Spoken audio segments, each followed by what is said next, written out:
And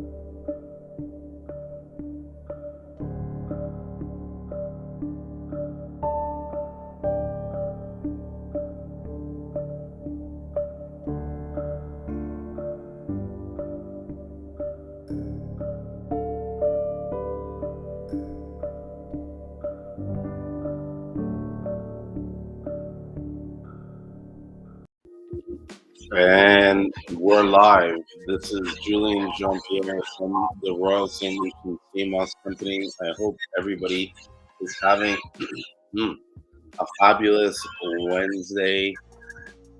It's a happy hump day. And seems like only yesterday I was doing a live on Sundays. So it's good to be back. And I'm ready to answer anybody's questions and stuff. Um, I'm not sure what we're going to be talking about tonight. I did have a few guests that were going to drop in, but they're probably going to happen a little bit later on in the show because, as you know, we tend to go multiple hours in this live stream. And so, yeah, let's see what's going on. What do you guys? What do you want to talk about today? I think I'm getting a message. We'll see. Get the captions. Remember, if you guys want to schedule an appointment with me, you can do that with the Calendly link. Where would I put that? I should put that in the bio in my Instagram. We're live tonight on Instagram, YouTube, Facebook, and soon to be Clubhouse. I'm just waiting for my iPad to charge up a little bit before I launch that. I don't want to have that and my device die, so we'll get that to join up. What's up, Khaled? Good to see you in the room tonight. Great to see everybody keep joining in. Week after week, twice a week. It is a commitment, you know what I mean? So it's great to see you guys there and joining in with me. What's up, Matthew? What's the optimum soaking time for making Seamoss gel in people's experience? That's a good question. I get that a lot. Well, I get more questions about what's the longest that they should be soaking it. And really, my view is anything longer than 48 hours is probably too long, unless you've had it in the fridge and it's been really soaking on ice almost, like it's been chilled. But I think optimal time is probably 24 hours. That's what I do it for. I find that's enough time to have maximum absorption. I think any more than that, the CMOS isn't going to absorb any more liquid than what it already has by that time. Even usually after 4 or 5 hours, you'll find the CMOS is kind of at its peak absorption. So yeah, I guess to answer the question, I had 24 hours. You know what I mean? I wouldn't do it. That's the average what I do it for. So.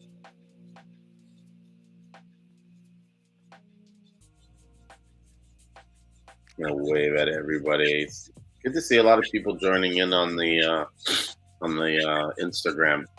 I also am on Facebook Live and also on YouTube. So you guys want to check me out there. And if you want to join in and on the discussion, you can send me a request on Instagram. I'll add you in that way. Or on Facebook, I can add you in as a guest. If you let me know, I'll send you guys the link to join in. And then on Clubhouse, you just find us on the Seamoss Club, and you'll find our shows that we're doing, and you'll be able to join in and talk along with us.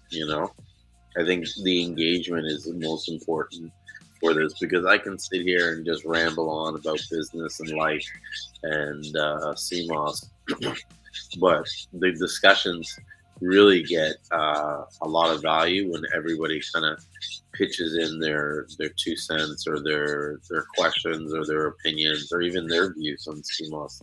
I'm not the only person, you know what I mean? I'm not the one and only source when it comes to CMOS. Lots of people have a great knowledge and information to share. In fact, if you want to get a lot of information on CMOS, I'm going to plug my friend Kirby from Vegan Fiber. They have a book. If you visit their website, they have a book called Seamossology that gives you all the information on CMOS. So Light always wins says, any luck on the herb prices? No, I'm sorry. I have not spent any time on the herb prices, which is unfortunate. Let me get to it this week, I think. We got a lot of orders last few days, and in fact, since Christmas, we've been really getting increased sales kind of like day after day. We've done a little bit of increased advertising and marketing, and so that's starting to reflect in the sales. And so we're just getting, I guess, adjusted to the extra volume, you know. And I think, like at this point, we're just almost caught up with all our sales, with all our orders. And that's an important thing about business when you're scaling is being prepared to like deal with the increased business. You know what I mean? That's usually unexpected. Sometimes you can't plan for this. You got to make sure you have enough supplies on hand. Like boxes, packaging, all that kind of stuff, so that you're not caught with a bunch of orders and no way to sort of move them out. That's the one thing I think we've been fortunate enough is that we stock up with a lot of supplies. We invest a lot of our profits back into making, as the business grows, we're there to meet the demand, whether it be supply of CMOS or just having the right products and for packages that people shipping out. It's a lot of online stuff and searching and compare. That's the thing too. It's hard to make sure that your pricing, because this stuff is relatively new to us, selling cinnamon sticks and bay leaves and soursop and stuff like that. And so just like the cinnamon coils that I have, like, how do you put, I wish I brought something on the show.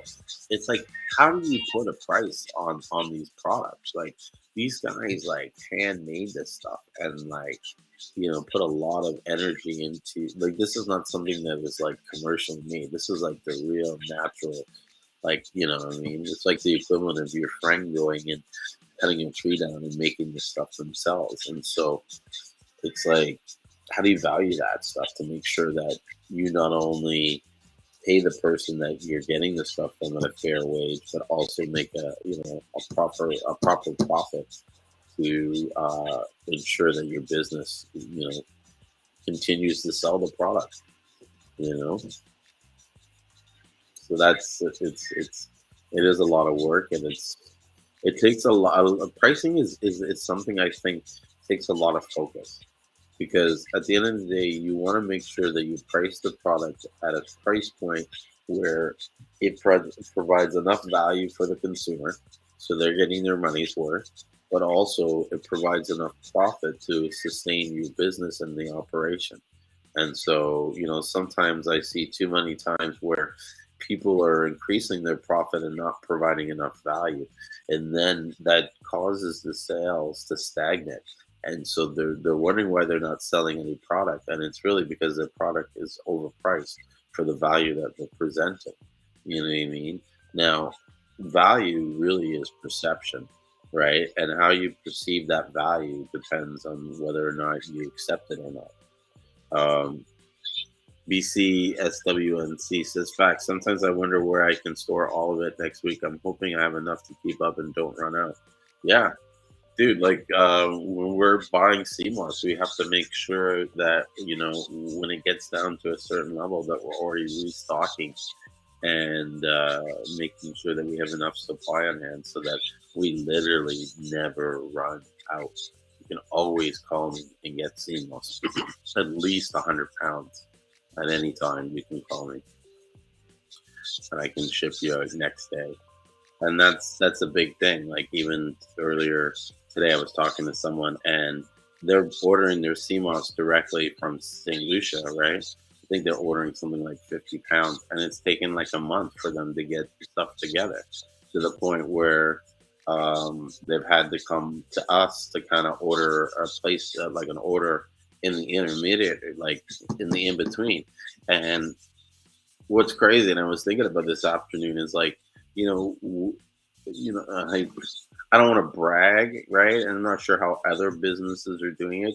Hats off to them because it takes a lot of work. But there's not too many places where you can go and you can call them today and order, 20 pounds of sea moss and have it shipped out that same day in the next few hours. You pay the bill, everything's cool, boom, done. And that's what happened today. Like he needed it rushed out like next day. I paid for, I didn't pay, sorry, he paid for the extra shipping and everything like that. And we made it happen. And so my point is that, if you need something done, right, sometimes yeah, it's cheaper to get the CMOS from one person, but if you're in a clutch and you need someone to come through, don't be afraid to call us and order some quick CMOS in the meantime while you're waiting for someone else to ship it. But just let me know so that I can make sure it goes out quickly, because a lot of times, we've got a lot of orders going, right? And so if we don't know that you need your shit like right away, it's just going to go with everybody else, and it might take a day or two to ship out. But we get them kind of quickly, or at least that's our goal, is to get them shipped out as quickly as possible. Um, Not every day that's possible, but such is life, right? So that was a little bit of a rambling on and stuff. Yeah. And so BC says, yeah, sometimes it moves fast all of a sudden. That's the way it is in this business. And that's something people need to kind of realize. So Headley, I don't know if that's pronounced right, but you said, do you have a local supply outlet I can purchase? Yeah, actually, well, no, to be honest with you, we don't have any local stores where you can purchase our CMOS. We know, I can point you to places where you can purchase CMOS, where we've supplied that CMOS. Um, a lot of our suppliers sell their CMOS at New Kingston Road Market, or not New Kingston Road, New Kingston Market on Kingston Road in Scarborough. Um, but if you're in the Toronto area, just give me a call and I can make an arrangement for you to meet me in the city somewhere, mainly in the East End, and I can hook you up.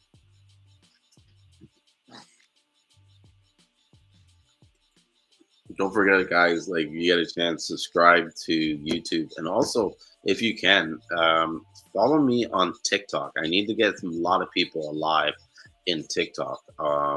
What's one called? My TikTok is at the Seamoss Monk.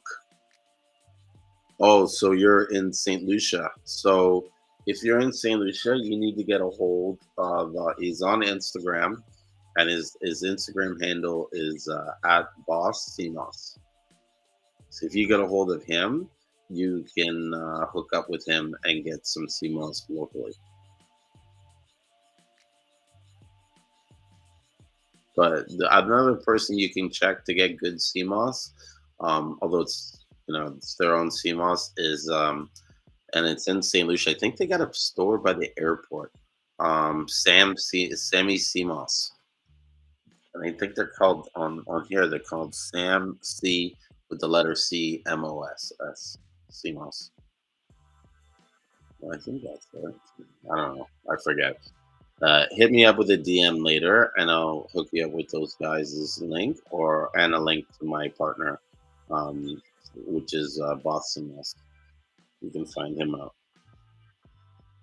And pick him and see about getting some Seamoss locally in St. Lucia, and that's a thing too. We're really gonna plan in the next few weeks as this COVID stuff starts to wear off.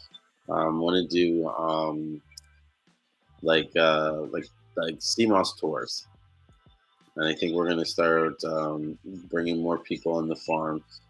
Before we used to kind of just open ended like let people come, but I'll be honest, we really have to change that and start charging people. And it's mainly because there's a lot of expense and time that goes into taking someone and showing them the tour.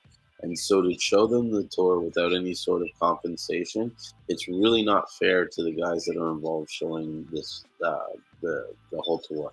There's gas involved. A lot of times we end up buying the guest food or stuff like that, and so we need these guys to be sort of compensated, especially like they're going into areas where really it's really difficult to take a 4x4, and it puts a lot of wear and tear on the vehicle.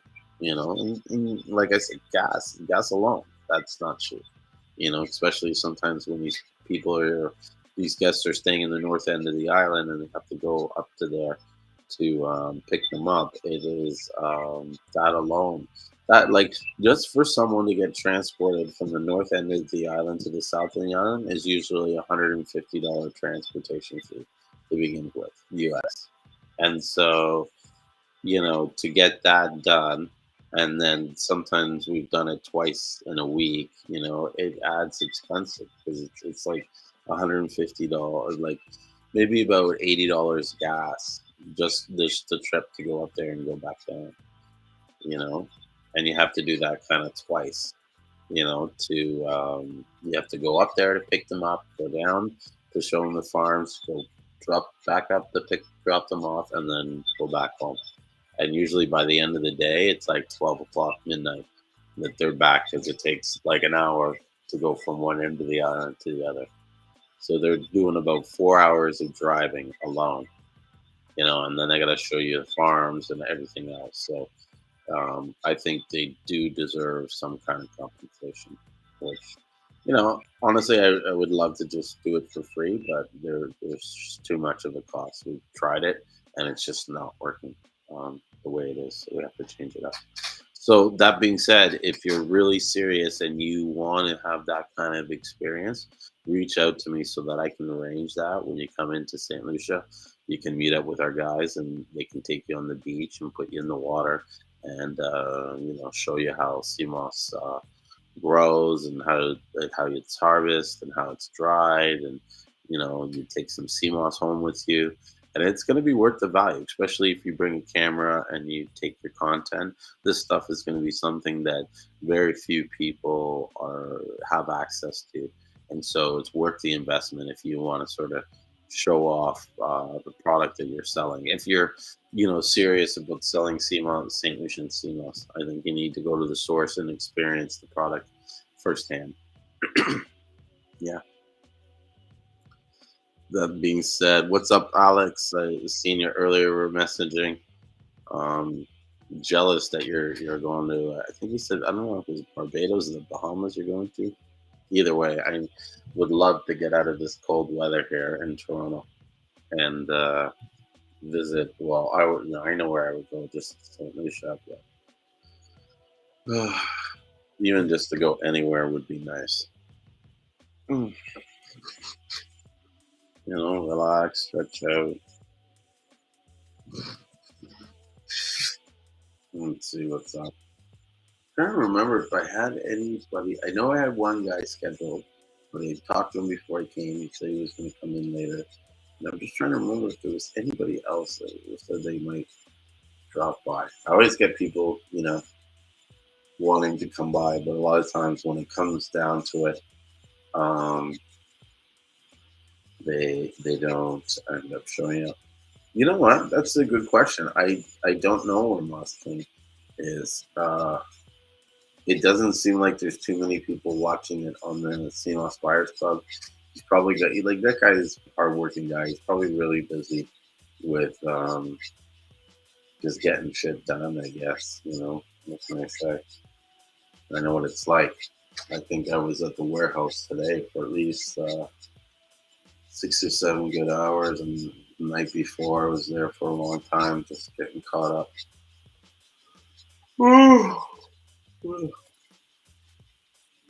Oh, that's who said was going to come in here. Um, the guy, Mikhail, I forget his name, but it was the guy. He said he was going to come by, and we would probably end up going late. There was the other day. I don't know if it was last week or the week before. We went to like fucking 5 in the morning. Like, wow, that's a long time. You know, that's a long time to. That's a long time to be doing a live show. I think the total was like 8 hours. You know what I mean? That's insane. 8 hours of like talking about. What's not really like we just talk about CMOS. We talk about so much different stuff. Yeah, there you go. Every live you're packing. So I understand every live I'm packing order is making capsules right now. That's what you got to do sometimes is just kind of like get your work done while you're trying to, like you multitask. Yeah, which is, it's good. I'm really excited though. I, just the CMOS that we've been getting lately has been just really like phenomenal. Um, Coming to work to pack is just a joy. You know what I mean? Because it's just the smell smells good and everything's good, and you don't really have because a lot of people don't see like the CMOS you get. You think it's all good and everything, but there is a lot of filtering out of CMOS that we feel is not of consistent with the quality that we're sending. I guess that's the best way to describe it. And so we try to like filter out that stuff and make sure that our clients are getting some of the best CMOS and the best looking CMOS. Most of it's just appearance. All the CMOS is good, to be honest with you. But it's work. You know what I mean? Unless the CMOS is really clean and good, and then we don't have to like sort of go through it. We can just throw it in the box and get it compressed and stuff. And my sorry, my sister is like messaging me. This girl, I don't know what she wants, but I should just message her and tell her I'm like busy is important.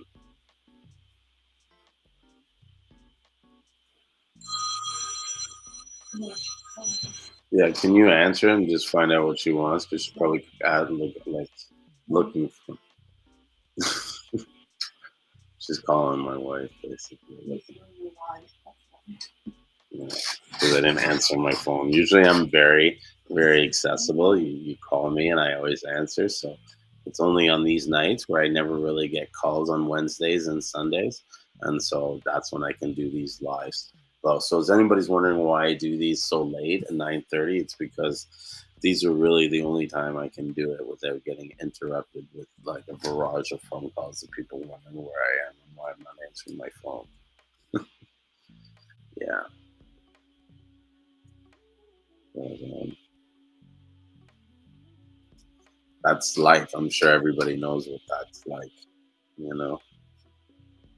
But I think the pad is charged for a bit. So I'm gonna do the clubhouse. Actually, it's open.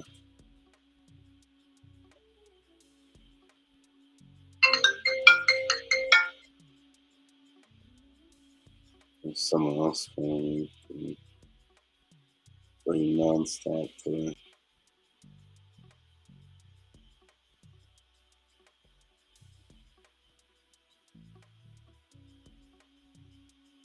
If we get the code. So if anybody wants to join me on Clubhouse, you guys can do a search on the Seamoss Club. I'm about to open and maybe I did the wrong phone. Oh man, so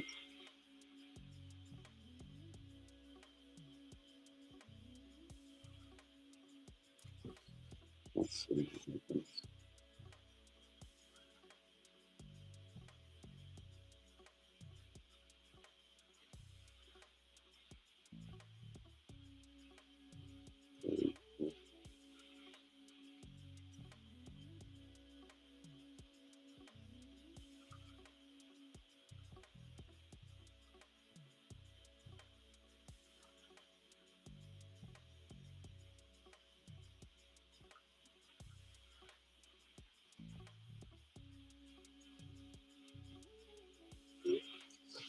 This is crazy. It's like I can't log into Clubhouse. It's crazy how these securities are like for everything. So with Clubhouse, you don't have like a password.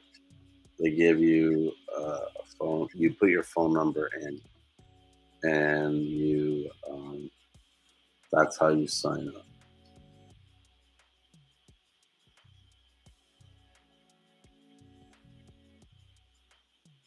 But I just did it, and the codes. Maybe the code just came in. I think that was it. No. Oh, you know what? Hang on. I think the code's coming in on my phone, but not on the device. 1 second, guys. I'm gonna.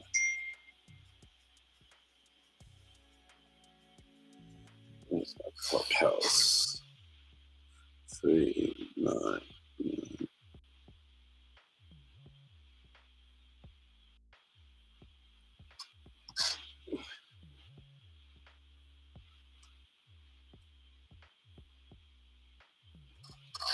There, I'm back. Okay.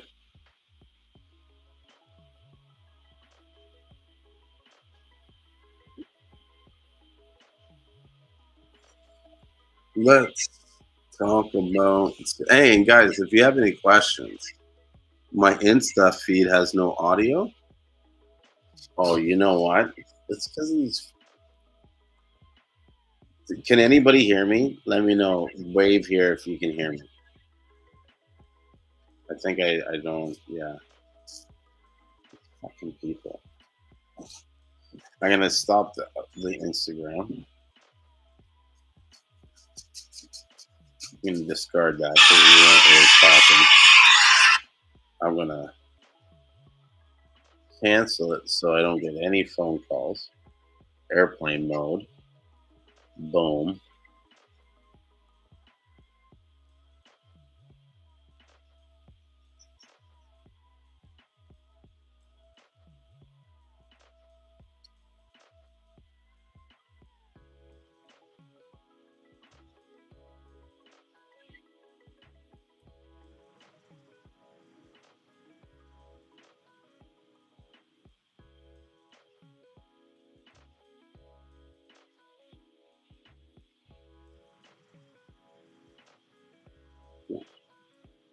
Okay. Bear with me, guys. Here while I restart the Instagram, and then I'm gonna open up the Clubhouse. No, there we go. Let's. Oh, no,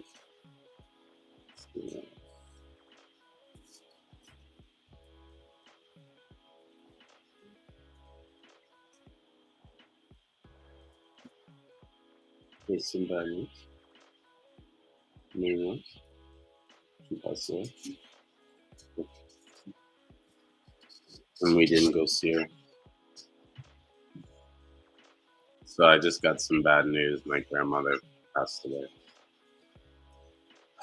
um, which is sucks because I was well. You know what? I was comfortable with it, but with all this COVID stuff and getting into the place, I was really concerned about showing up there and getting tested and all that kind of stuff. So I kind of shied away with it. And I meant to do it over the weekend, but I got tied up.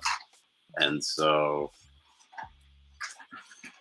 Yeah, and it was funny because in the back of my mind, I think it was either today or yesterday, I was kind of saying to myself, I really need to make the time to do it, and this is, there's because everybody knew there was time, like there was, how do you say it? There was no more time left, and she had stopped eating and stuff like that. But when seen a lot of my family posting pictures over the weekend, she looked happy and she looked good, and I really thought, okay, maybe this like interaction with my family would have allowed them to uh,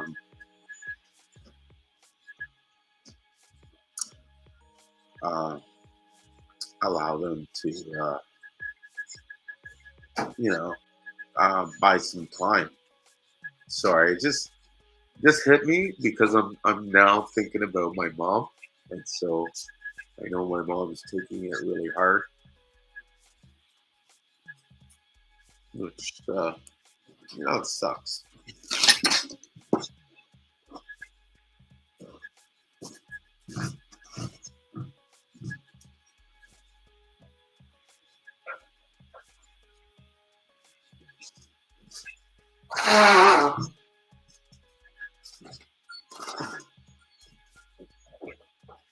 Yeah, you got to be really careful about time, and I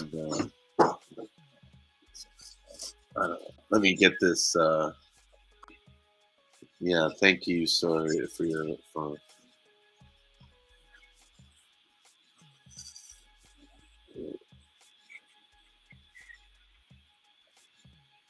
Really 10 o'clock.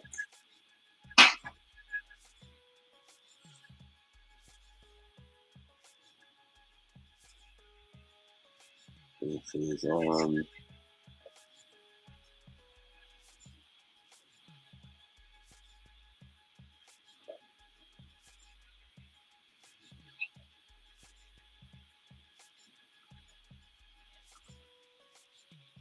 And I guess that's what my sister was calling about. I kind of had a feeling when she ended up calling my wife.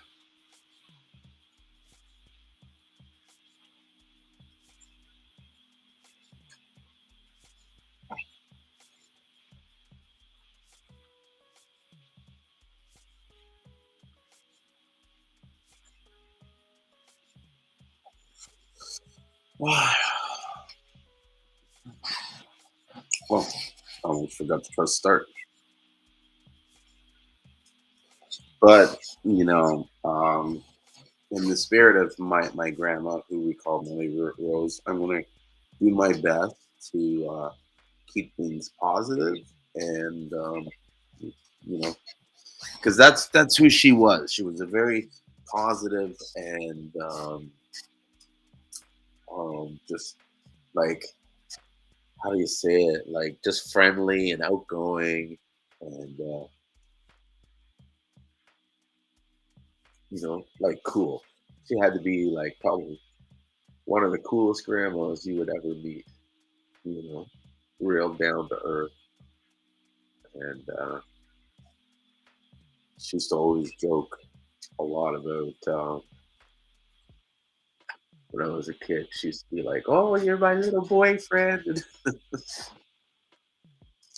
make these jokes because she would say, "Oh, you're so cute. Do you want to be my boyfriend?" And I go, "No, you're my grandma. You can't be a boyfriend." Anyways, that was her little thing with me. So it's crazy. It's interesting to see what's going to happen though, as um, what should we call it? I don't know. I'm just hoping that the family doesn't. This doesn't cause our family to divide more than it already has been.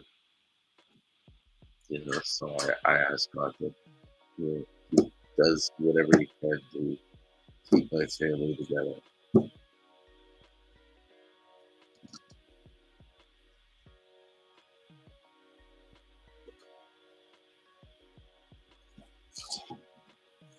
So let's talk about Seamoss. Why don't you guys put some questions out?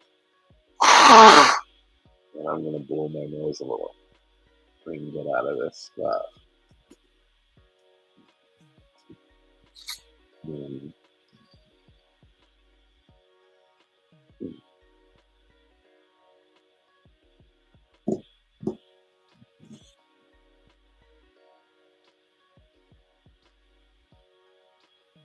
yeah, thank you, Matthew. I appreciate that. With the condolences. Mm, let me go get some more Kleenex and some water.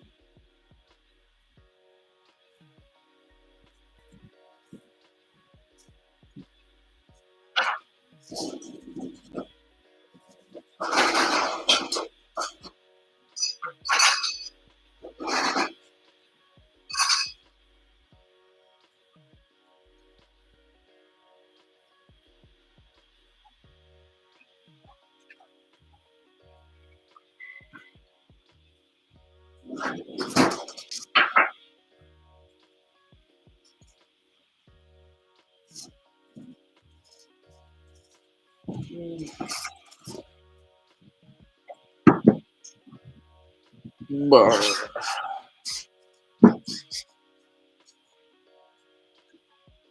it seems like a lot of people in my life have been dying in the last, like, I don't know, year, I guess, in a total. Um, it just keeps like growing and growing. I think you get to that certain age where like all the people that are important to you just, you know what I mean? Like when you're young, it's not as big, right? Now it's like, in all my life, I like never really had people that were close to me like die until this year. It's like probably like at least six people that I consider special died. My dog, that was someone special. You know, I don't want to go through all the people's stuff, but there's they know who they are. But let's change the subject. Let's talk about Seamoss.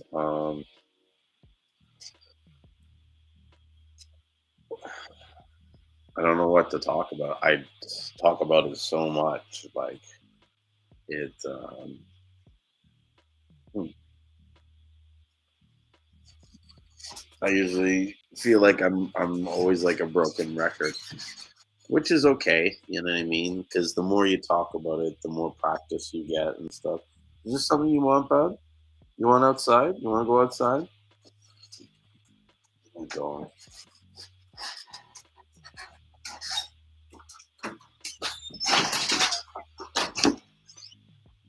Hmm.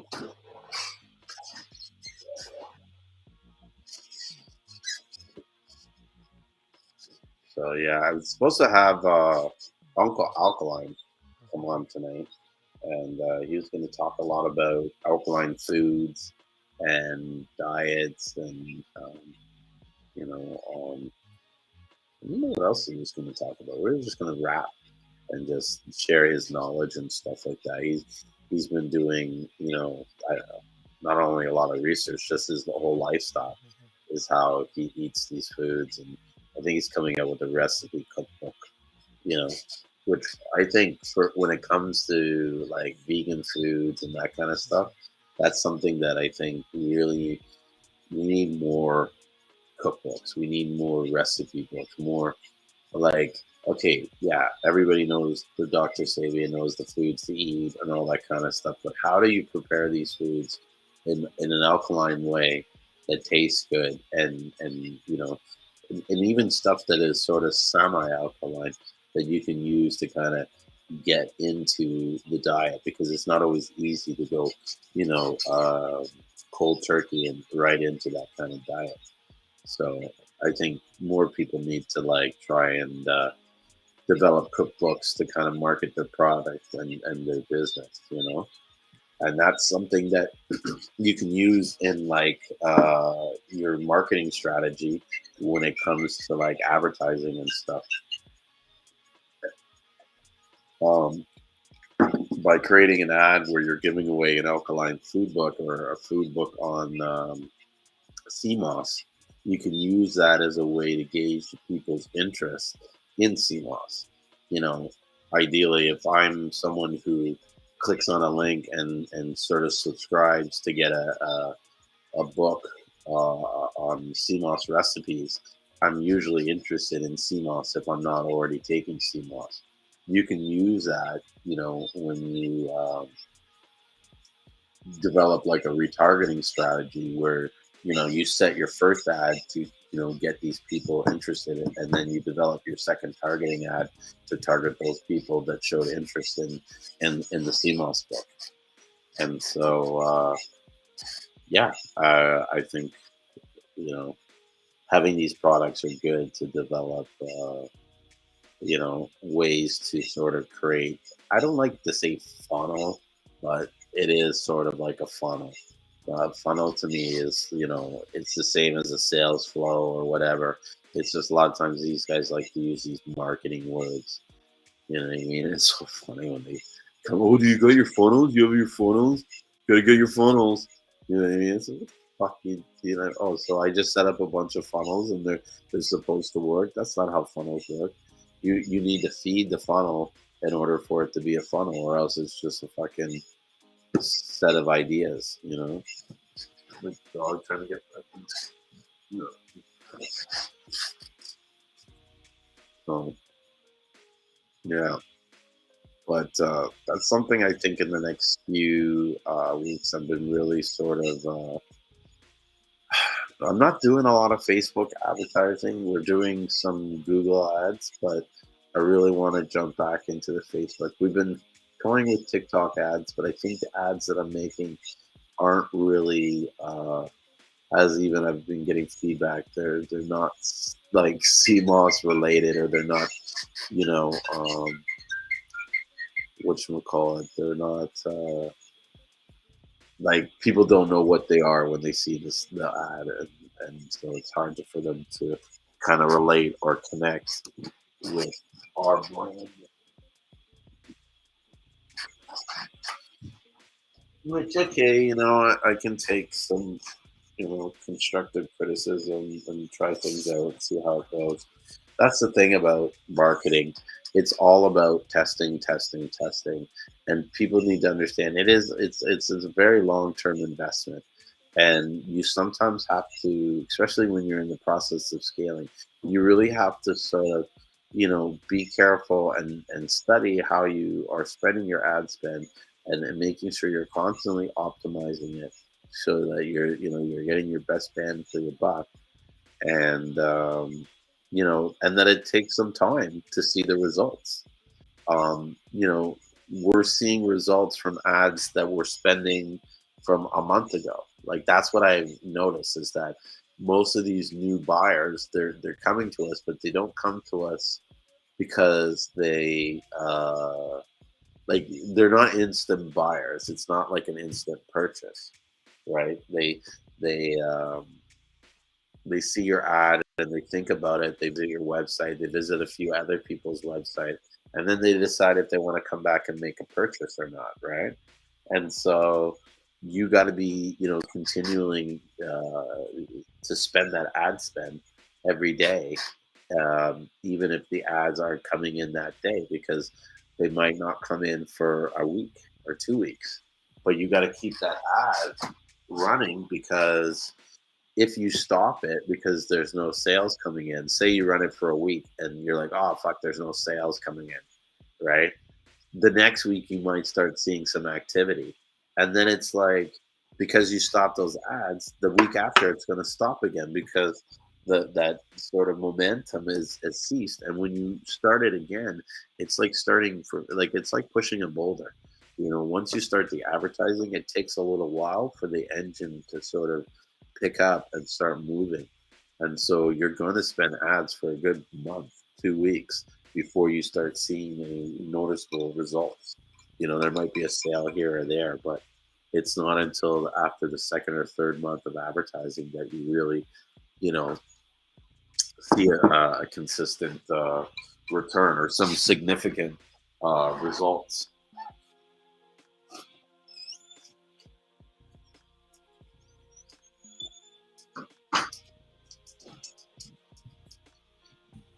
you go.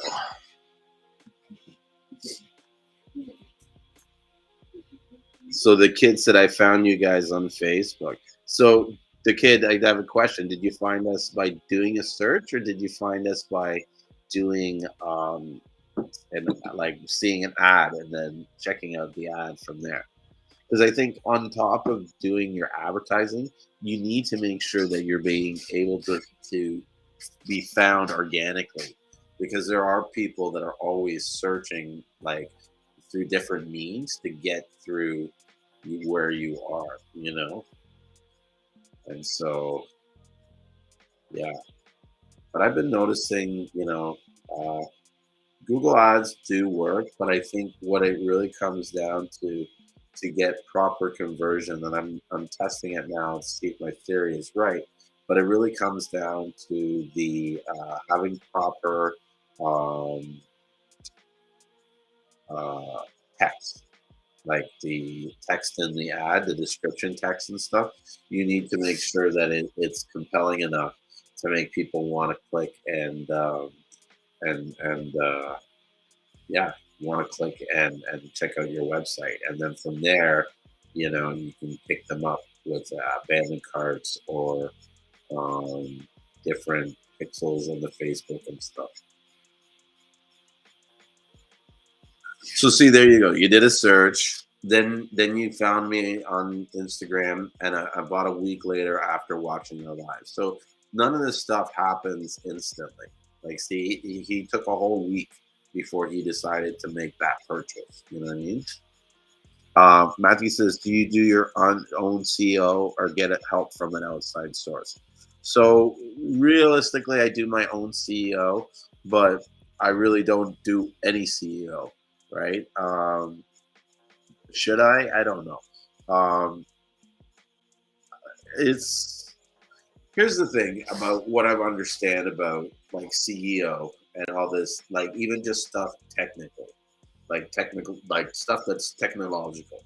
Yes, there's a certain level shit that's like highly like genius level shit, like where you need to be super smart.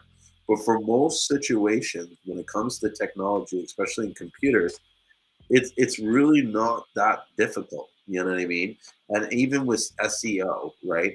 The challenge with SEO is not so much the SEO part, but getting the right keywords and target words for the demographic that you're trying to reach. And so it doesn't matter who does your SEO. If you don't have the right keywords that people are searching to find the products that you have that they want, that you want to show them, your CEO, fucking, it's almost like you could have the best CEO in the world, but if you don't have the right keywords and the right target, then your SEO doesn't mean shit. And so that's why when we started the business, a lot of it was centered around the SEO. Like the whole reason why our name is called the Royal St. Lucian Seamoss Company is because when you're searching for Seamoss and you're searching it from St. Lucia, you're going to add in those the keywords. And that's why our domain is set up like that. And so even when we write our stuff on the website, there's a lot of, heavily rich for Seamoss and St. Lucia. Hey, what's up, Superfood? Hey, this is for Oh, welcome. yeah. So this I'm doing on the internet and stuff. Oh, cool. So yeah, I was just I've been examining. I didn't know that. So, yes. Cool. So So this is just an open discussion about Seamoss. I'm like actually checking out your profile. It's pretty cool. Like you do stuff on superfoods, kosher foods versus organic, ingredient profiles such as teas, spices, nuts. So yeah, we're just doing an open discussion talk about Seamoss. So any questions you have about Seamoss, anything you even want to talk about Seamoss, opinions you want to share, whatever, it's pretty much open. A lot of times I come and I answer a lot of questions about it just because I have a lot of knowledge and experience with it. So I sell Seamoss from St. Lucia, and I do a lot of exporting um, from there to North America, and then we resell it all over the world. So yeah. Gotcha. Interesting. I like it. So now, how long has the Seamoss Club been around? I think I started this Seamoss Club about a year ago, but I haven't Oh, been doing too much work on it, and not a lot of promoting. I've been doing a lot of stuff on Facebook and Instagram. So I have a lot of followers on Instagram, and then with Facebook, we have a lot of followers on our Facebook page, which is this St. Lucian CMOS company. But then we also have a club called the CMOS Buyers Club, and it's basically a club with people from all over the world buying and selling CMOS and sharing information about CMOS. And there's a lot of CMOS vendors in there and suppliers and stuff like that. It's about almost 8,000 people in the group there. Yeah.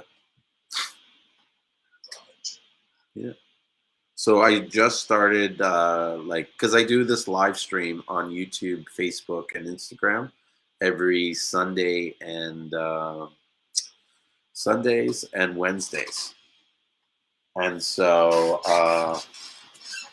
I started adding Clubhouse to it because there were some people that were interested in being in the event, but didn't want to so much be on video with the live stream.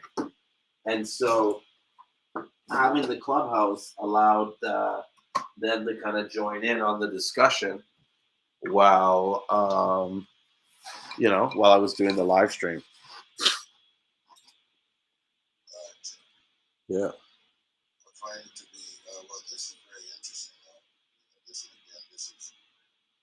actually very interesting to know. Just really kind of digging the vibe, actually. Well, thanks. Yeah, I'm gonna learn a little bit more about this Clubhouse, how to get around. Uh, so when you look in a room, people can see you, right? Um, Or did I join this room? Or how did that happen? So now you join this room that I created called Let's Talk About CMOS. It's and then what you do is when you come in, you get set to the audience, and when you're set to the audience, no one can really hear you, and you can't communicate and stuff. And then what happens is that the moderator, who's someone like me, will invite you to come up to the stage where your mic is now open and you're no longer a listener but a speaker. And so now you have the ability to kind of communicate and talk. You're not so much listening anymore. Gotcha. How can you tell how many people are on these things? Um, Not sure. There is a thing at the top of the screen here. If you look, says that there's 2 people now, and I think there was 4 people altogether. Gotcha. I've been in some of these rooms where there's like easily like 500, 1,000 people talking on Clubhouse. And it's a great platform for people to give sort of like seminars or lessons and have it be interactive. Whereas one could do a podcast, it's usually them and the guest talking. In a situation like Clubhouse, you're able to have the guest come in and speak and give their sort of 2 cents or opinions and stuff like that. It's more of a discussion base forum, you know what I mean, where everybody can share ideas and stuff like that. And so I like using it because, we can create a small group where people can it's almost like we're all talking in the same room about a particular topic. Yeah. Gotcha. Well, hey, I'm gonna be looking around. I just logged in to kind of scan around, so I stopped in and saw Seamoss. I have something called Seamoss Association. Oh, really? Yeah, so I'm organizing this actually as we talk. So Okay. I came online. Do you have a website or anything? Because that's something that I've been like talking for a long time about planning to do and put together. But I've just it's hard when you're running, big CMOS business that take the time to, organize everybody together to sort of, be on the same thing. But I'd be curious to see, what you're doing and how, maybe if anything I Uh, can help or be a part of it. absolutely. You know what I'm gonna do? I'm gonna follow Okay. you, and let me see. I'm gonna add. Uh,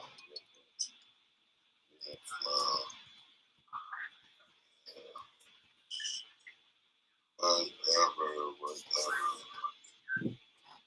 Anyway, matter of fact, let's save replay. So you can play replay for this. Hmm. And so even if you go into my Seamoss club, I think there's replays of the different stuff. But hey, before you go, like share me with your plan on this Seamoss because there's a lot of people listening. You could probably get people that are interested in what you're doing, right? Oh, well, we're an ingredient company. Uh-huh. We specialize in a wide range of specialty ingredients, including Seamoss, what we call Chandler's Christmas. Uh-huh. We also do spirulina, chlorella, moringa, bladderwrack, laminaria, oscillarium. We love the sea vegetables. We do aquatic sea minerals. We do other botanicals, even teas and roots like burdock, dandelion. These kin right here, and yeah. Cool. Where are you sourcing your Seamoss from? We purely work with North America at this time. We've been doing that for 10 years. Oh, cool. So it's just Converse Christmas that you're selling. That's exactly right. Oh, cool. Yeah. So our brand is called True Chandler's Christmas. Hmm. So with the Seamoss Association, would it be putting together like people in that sort of space in the Converse Christmas space, or would it be open to like people? All of it. That way we can have a wider discussion. Mm-hmm. Because I'm neither for or against anything. What we deal primarily with is, an evidence-based scenario. Mm-hmm. So in other words, right now, we don't know anyone who holds a full botanical test on Caribbean sea moss. Yeah. But we're going to do that. I'm going to do that. I got sea moss from Belize, from St. Lucia, from Jamaica, from Tanzania, Mm-hmm. and we also have it from. There's actually sea moss out of Vietnam, believe it or not. Oh no, I know. There's Vietnam, Indonesia, Philippines. Most of So those Seamoss, and it's not bad Seamoss, but most of it goes to different markets that we don't really see too much. yeah. Yeah. So I think in many cases, like for me, I still think that even if people have used the plant customarily, it is always of high value to be able to present a test. So how we're going to make the Seamoss Association popular is we're going to present a test of all these sea moss to the public Mm-hmm. and let them know the actual value proposition of each plant. Mm-hmm. And by making that public, we're going to tell people, we're not going to tell them which brands they are, but we will definitely let them know we want to support those who have those who have good quality products. They don't have to be the best in the world. As long as it doesn't have heavy metals and it is free from other contaminants that are harmful to health, then fine. We good enough. Let's do it. Mm-hmm. Because even I think what's going to have to happen in the end, the price of Seamoss is overpriced by a long shot. It'll have to rest in its natural fighting position, and I think that time is yet to come. Mm-hmm. I think that the way we're engaging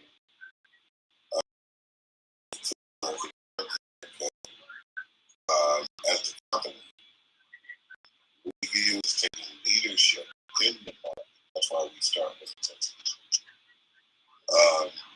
also, it is our belief that um, we need to cultivate brick and mortar markets here in the U.S. Um, and also manage the importation and distribution of these goods we call Seamoss and seed wines. And I think that should be done in a very high level type of a way. You know, and I think that, you know, these are the type of strategies that should be.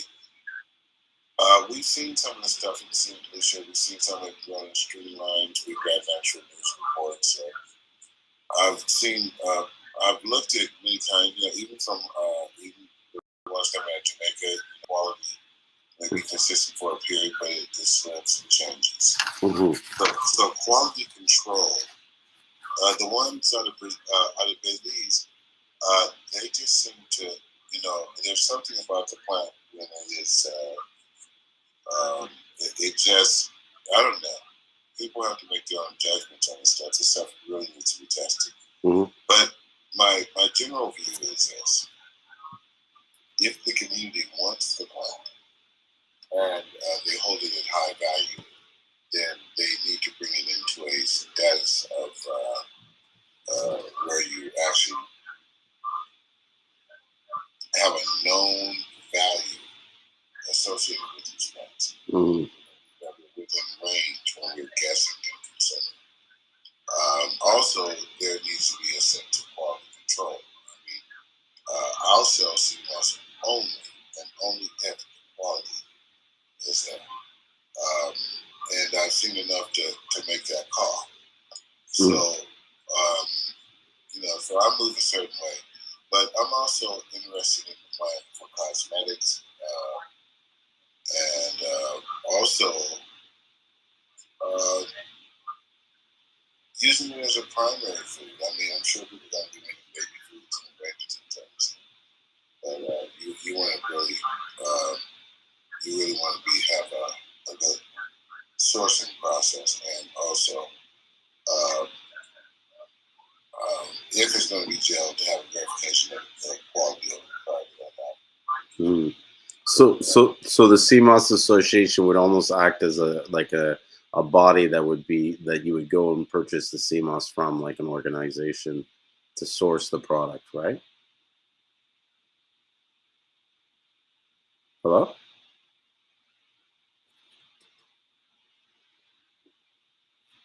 Oh. Hey, Rio, I see you there. Sorry, I was looking at his profile and I forgot to go back. Superfood, your mic's muted, so I don't know if you're talking. I can't hear you.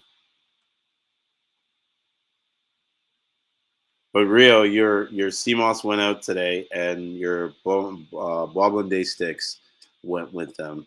I also threw in some bay leaves in the bag there to make the Boblin Day. No problem, no problem.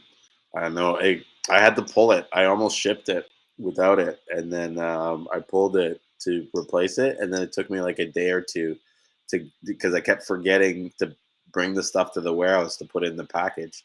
And today I was like, finally, like, oh shit, okay. I'm gonna call you from the hospital. Yeah, that's it. You're like, oh, what are you doing? And guys, hang on one second on Instagram. I just remembered something. I gotta go and. Oh, the alarm was set away, which is weird because I don't remember setting the alarm. Someone must have been there while I was there. So I'm checking out my warehouse, and the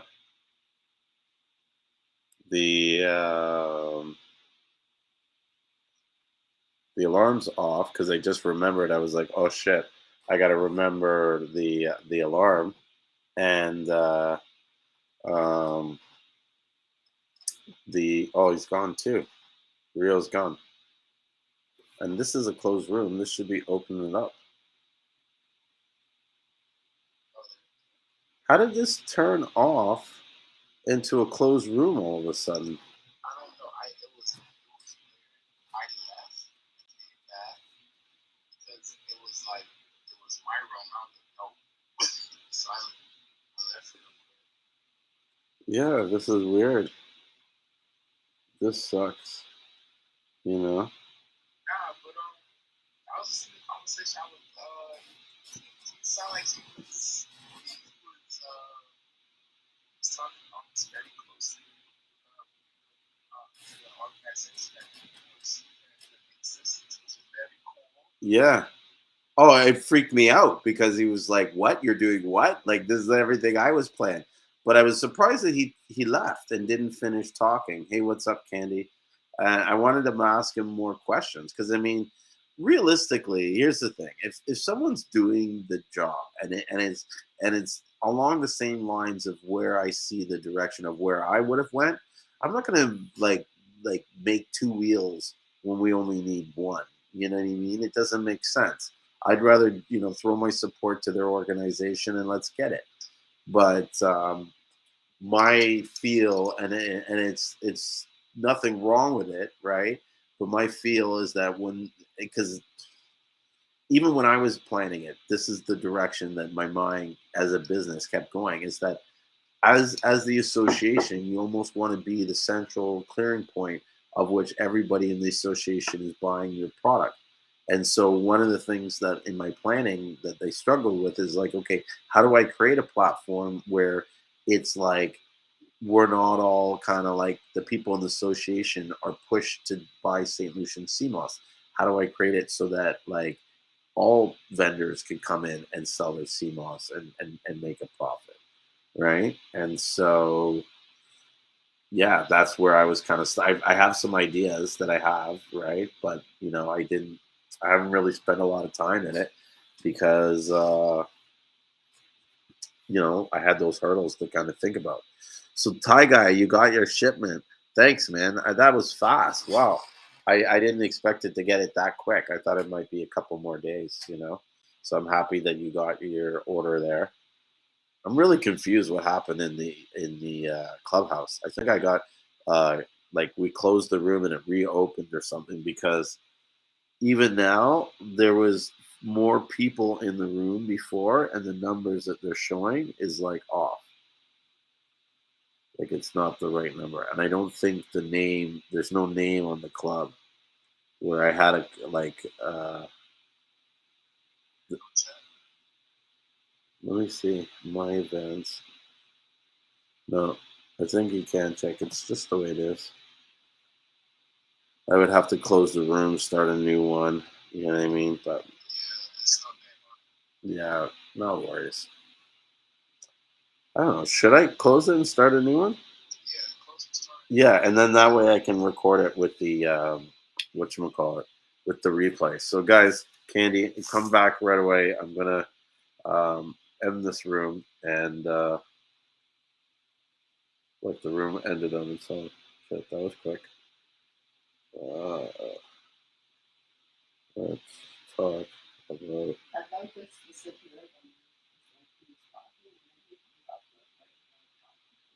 Yeah. Yeah, like, and I think yeah, like I think he realized, oh fuck, like I'm talking too much.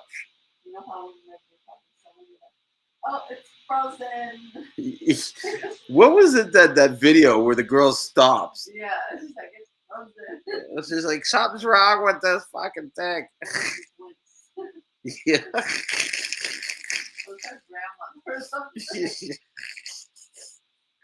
That's something I would do.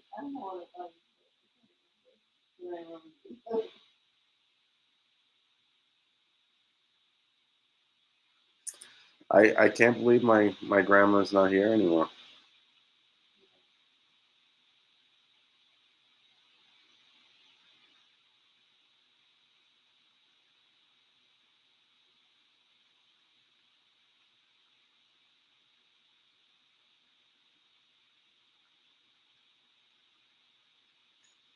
I have to call my mom tomorrow.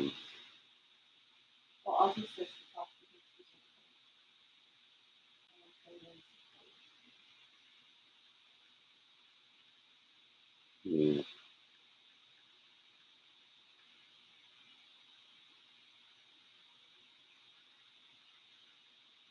This conversation is ended. What the hell?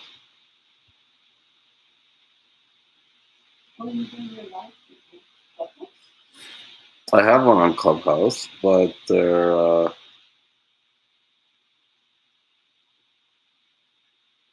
it's glitching. I think I'm gonna try it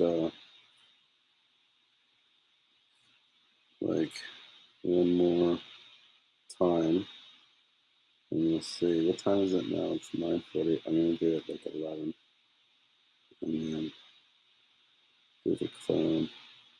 Because when you have it, it records. They have these things called replay, you know, and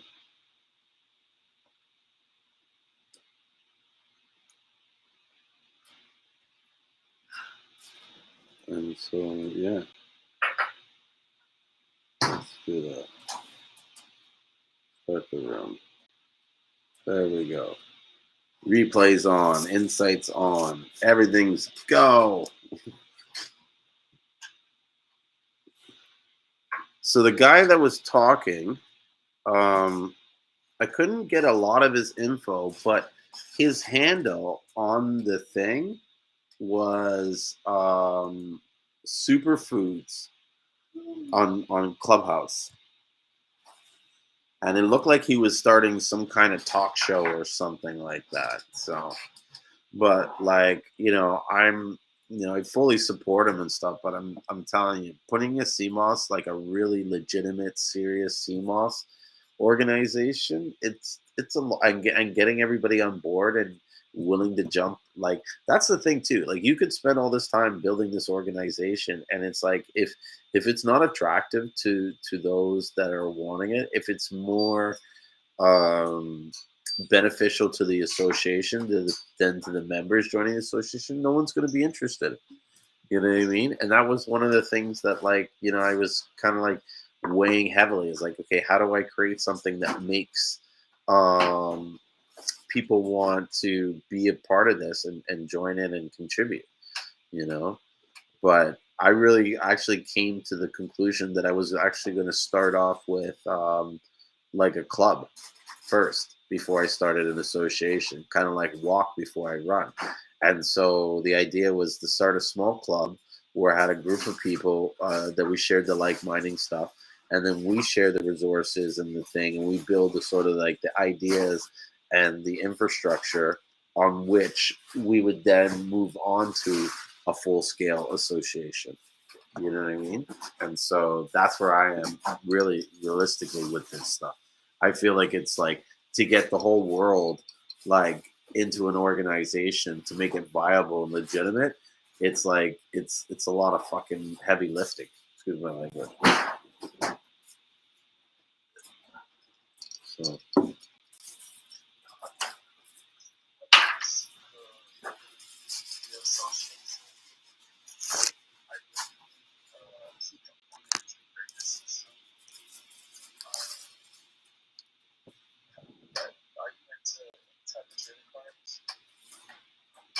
no.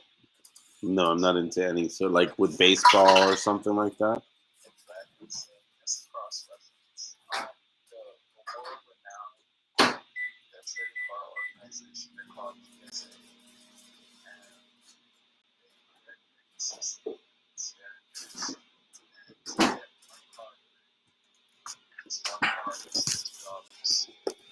So when you go through it, they even have that's the beginner price, just to say too. It goes all the way up to something ridiculous, whatever. But it starts at $50. So when they grade it and they grade it to a certain like to like not 8.5 is 9.5, and 10 is the highest. That's the creme de la creme of it. So I mean, I promise once you get it started and you have something to grade, and I mean, to be honest with you, I can't lie. Like if you was to start an organization, I honestly think like you might have to like be on top of it, and you might might not even be able to have your own organization or own Seamoss company. You might not be the head of your own Seamoss company because people might think you're being biased. So once you get your test and you do that first and you get the paperwork, I think that's the key. But once you get the keys, which is the tests and the paperwork, from from rocks and lines and all the stuff they've been talking about. Ooh, I'm not gonna get off track, but I got something. I got something to tell you real quick. But once you get all those criterias, and you can friggin' hit people over the head who have tried to come to you and step to you about that stuff, you can start grading. Once you start grading, because once you have the back only get it up on the test. So once you can start grading, you're good. Especially you know the difference between 30% dry and what is it, 10%? I think it's 35% and 10%. Yeah. So you see, and that's what I'm trying to say. So you can sell 30%, but that's gonna in a certain light that might be graded a little different. So once you have a system, you can price it at that system. And man, things are crazy smooth, man. I think, in a sense, that's where it's going to be really nice on your end too. Because I mean, honestly, and it should be where I think it should be. Because if you spend the time to do all the research and you put the resources to it, and you get everybody together, people come to you to get certified. You should. So it should. So you should make the benefits afterwards. So that's what I think. I'm here for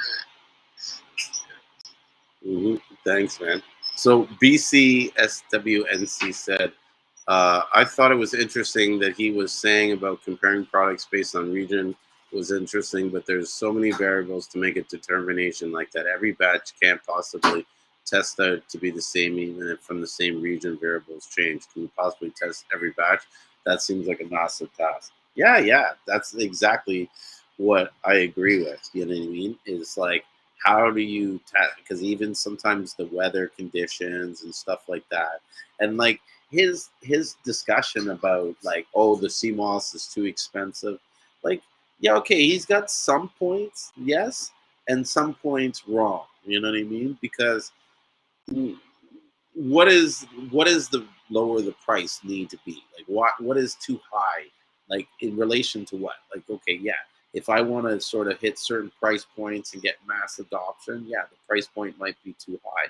But the fact is that that's what I'm saying. The product is great, and for the price, like, dude, like we sell our CMOS by the pound, $30. This thing will last you like 6 months. So it's like, what do you mean that's overpriced? Yeah, you know what I mean. Like, there's places where you buy the pills. A $60 6 month supply or 1 month supply of pills is going to cost you some places $60. You know, prices can vary widely by regions, amounts, country, source, totally timing. That particular even the way the person dried and processed the CMOS is going to have an effect over the quality of that CMOS. Like, unless you're testing like it right from the water, then you know what I mean. Before you dry it, it's going to be different. Yeah, if you're selling gel, you can definitely triple the profit. Which is what amazes me, how some of these guys are like fucking, like, excuse my language, but they're really sort of like hammering down on price. Like, I watch some of these guys like leave one person for another person over like $1 or two on the price of the pound. And it's like, when you look at the grand scheme of things, like, even $2 off the pound when you're doing like quantity, it's like it mounts up to fucking pennies. You know what I mean? And so why like I don't know. To me, it's kind of like if you're gonna go over one thing over $1 or two, you better make sure that that CMOS that you're getting $2 less or whatever is as good, if not better, than the stuff that you're paying for more. Otherwise, go with the better quality stuff, even if it costs a little more. You're going to get a better return on your product and probably a better yield on it. So Candace says, when will the Cinema 6 go live on the website? Soon, baby, soon. No, seriously, I'm working on them. Hopefully before next week, I'll have Cinnamon Sticks on the site. But you're not the only one who's waiting for them. There's a lot of people. And so I'm sorry for the delay. The Cinnamon Sticks look good, though. They look great. And I'm excited for people to try and get the feedback on them to see what they're like.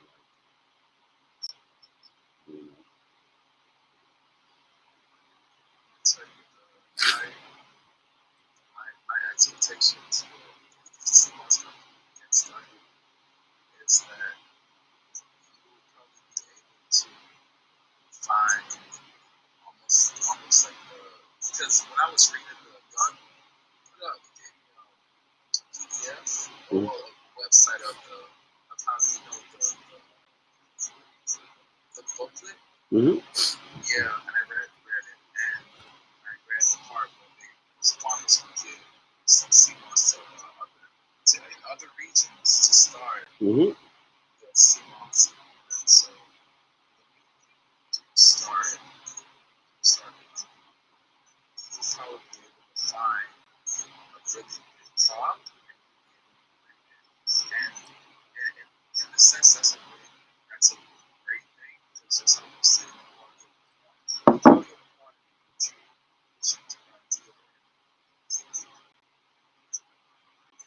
Once once you can put no doubt of that, show people and tell people, and even if he was to find out that wildcraft is so called, I'm not saying it, but if he was to find out, right, that wildcraft Seamoss is better, Mm-hmm. that would be a truffle. That would be the friggin' truffle of the Seamoss that I don't care, because the only reason why truffles are worth so much is the scarcity and how hard it is to find. Mm-hmm. So if it ever comes to that case, and friggin' A, coin it right now, call it truffle Seamoss. Because that's how I feel. It's going to come. That's what we gravitate towards. Mm-hmm. Oh yeah, if it turns out that that indeed scientifically wildcrafted is better than the cultivation, I'll eat my humble pie. I'll keep my mouth shut, and I won't be trolling people like I do now. But until then, as far as I'm concerned, it's all the same, and I've tested them both. I got the same results from both, so you know. Um, Here, BCSWNC said, I wish that the wholesale prices included total shipping costs upfront because the per pound compared to the actual euro greatly differs. I feel like a straight price is necessary. I agree, but at the same time, it's difficult sometimes to to have a per price and then include shipping because shipping varies so much compared to where you're at, and the more you ship, the more it costs. So it's like until you're really shipping a lot, it's hard to really factor in like the cost of shipping because you don't know. You have no idea what the shipping is going to cost until you actually charge it. And that's a thing that I agree with you that really screws up a lot of buyers because they'll buy the CMOS thinking that it's going to cost less. And then, by the time they get it to their door with all the fees and all the extras, it's like they might as well just bought the CMOS locally. You know what I mean? Than trying to get, like, there was no savings from getting it from the store. I have a customer who won CMOS in one of those raffles, and they said by the time the CMOS came to their door, the cost that they had to incur to ship it and clear it and all that stuff with the customs duty, they were like, it was more expensive than if I just bought it off you, you know. And That's unfortunate, but I get it. That's part of the reason why we ship so much. When we like why our setup is the way it is because that's where we're sort of making the money. Is that the cost that it like we're absorbing the cost that it takes to bring your 1 pound from St. Lucia to North America and get it across the border. It's not cheap, you know. And even that guy earlier that was like saying about the price being, you know, down lower per pound.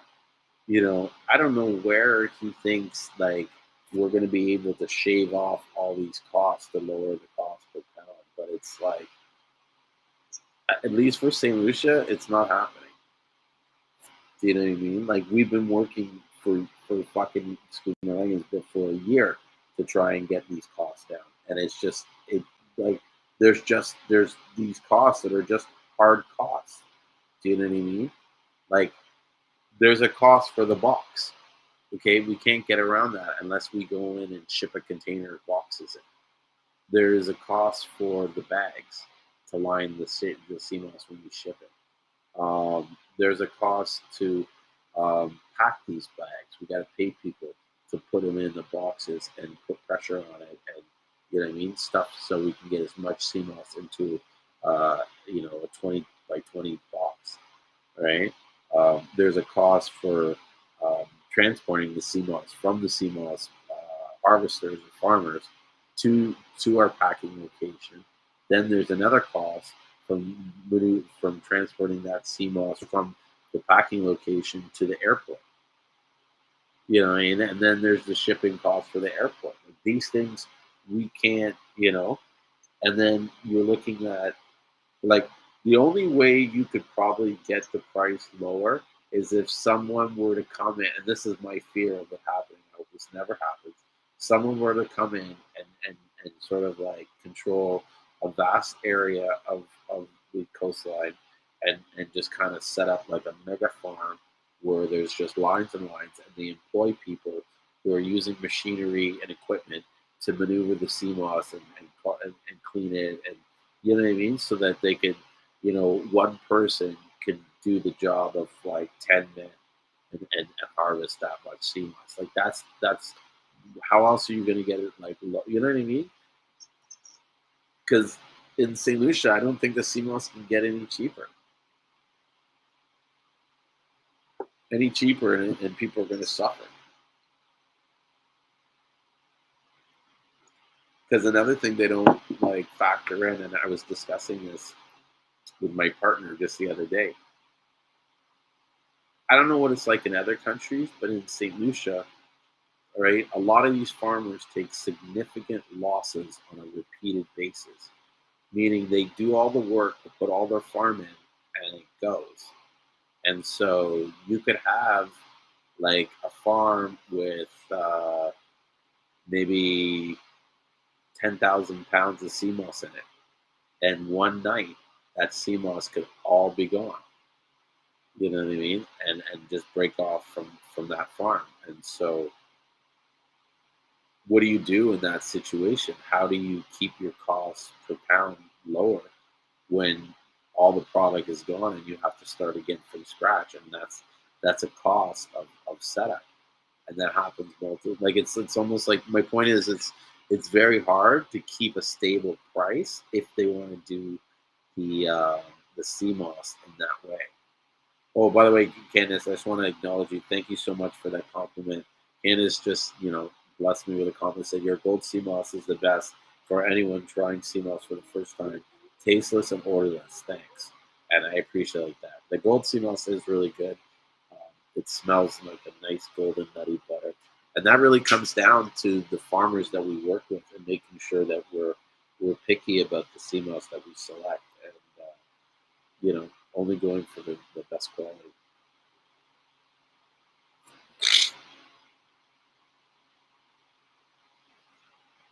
I think that so getting back to the pricing and stuff, I think that though it is almost impossible to factor in price in all the time, and I think that you just need to like make sure you kind of like factor that in when you're doing your costs, and just get to know, like, if you want to get to the point where you're buying direct and you're shipping it in internationally, you should put the time in to understand exactly how the shipping works and what are the costs involved and stuff like that, so that over time you're able to, you know um, optimize it so that you're getting your best return on your shipments.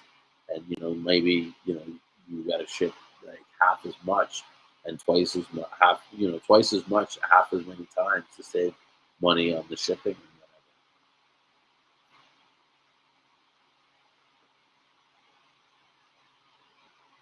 whatever. What's up, Seamoss Blends, and everybody coming in to talk. Ugh.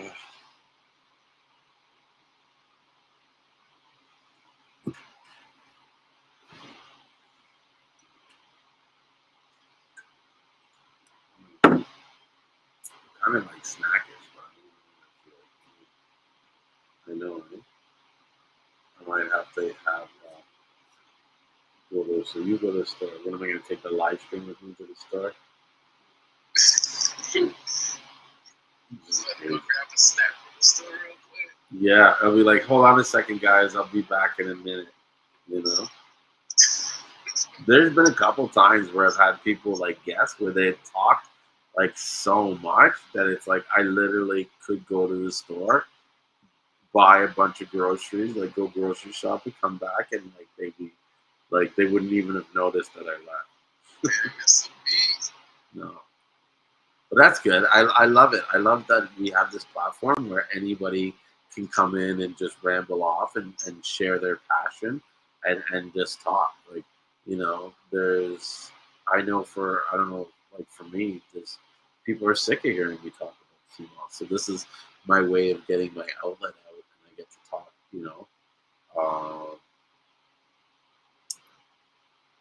which one called? I get to talk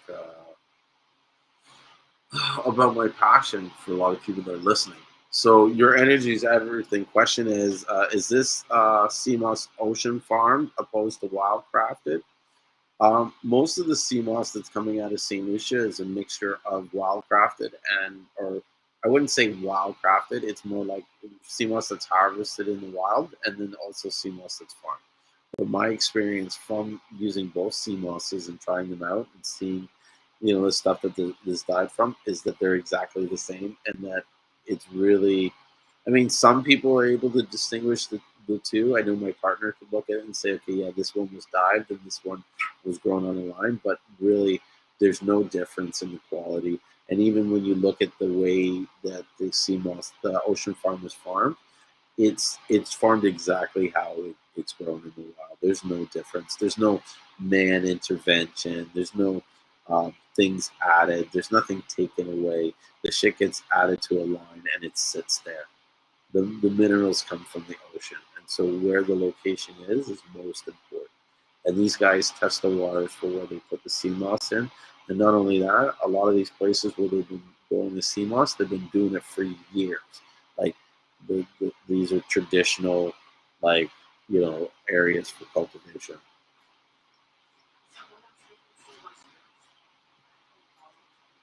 There's a couple people making Seamoss drinks, especially in St. Lucia. Passion was like one of the like #1 Seamoss drink sellers. Up here, there's not. There's in Toronto. There's only one company called World Moss that's making the drinks that I can see. Well, actually, I lied. There's a couple that make the like the peanut punch and the Irish moss and stuff like that. Do you remember when Greg used to bring the Irish moss back when from Bermuda when I was younger? And it had all kinds of like coconuts and dates and raisins. And, oh, it was crazy. So Seamoss Blends, who's in Ajax, they sell drinks, so they make the drinks and stuff. And I mean, even in the States, they make a lot. A lot of people make lemonade and stuff like that.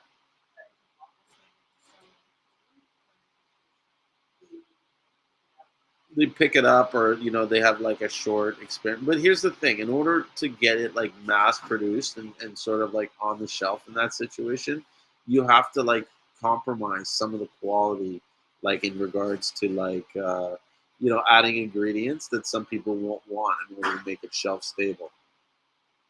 Hey, is there another pizza pocket there? Yeah, you want to make that pizza pocket? I did something to snack on. Yeah, I like the spicy ones. It's got Frank's Red Hot in it. So she doesn't sell in stores, just made fresh to order. I thought you had your Seamoss stuff and your drinks and stuff in that supermarket on Kingston Road, New Kingston Market. I'm talking to Seamoss Blends. That's if anybody's wondering. It's no preservatives, all natural. I don't know what she puts in it. I don't know. Let me see if I can get her to talk on the live stream. She's kind of shy.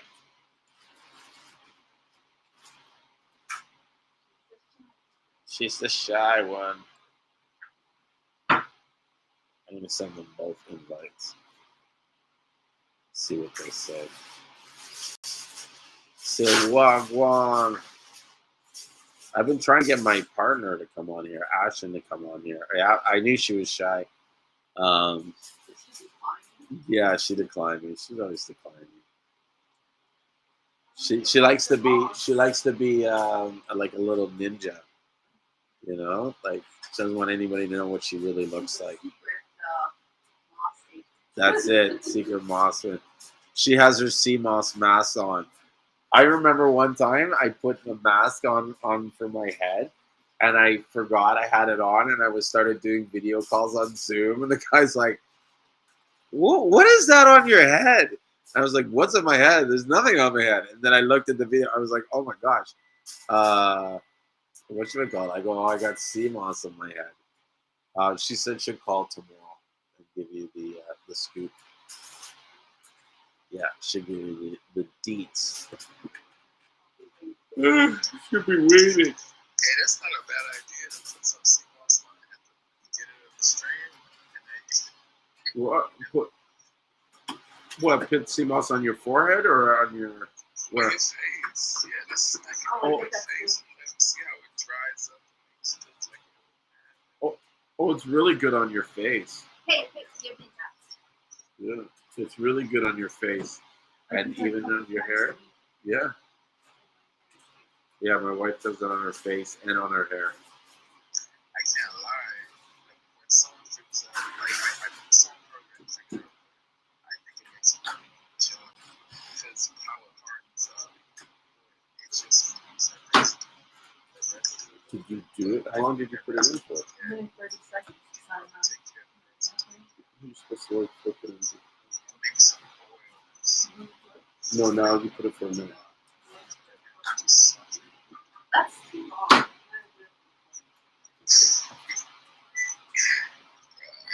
He's getting 5-star services.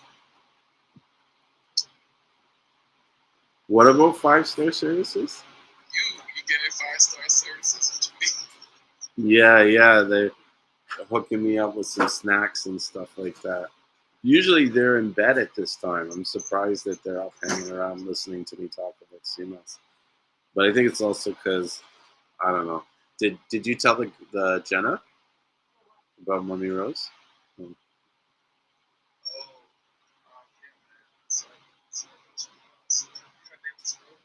Yeah, she was.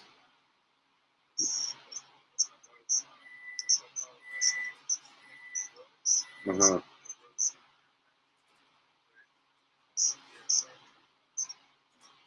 Yeah, she was like a really amazing lady.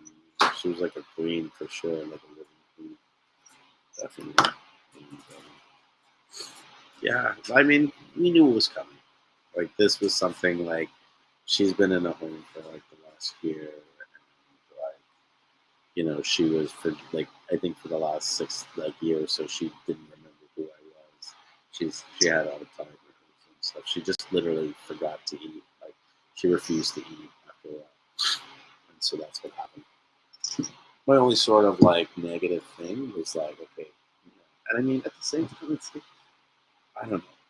I accepted things. Like I was supposed to go see her, and I kind of put it off, and so part of me like, oh, I wish I'd seen it, but at the same time, I'm like, I knew, like, I don't know if I really wanted to see it like that. You know, I have a good memory of her. And, I'm more concerned about how the rest of the thing is going to happen, because it is a big deal for a lot of aunts and my mother especially.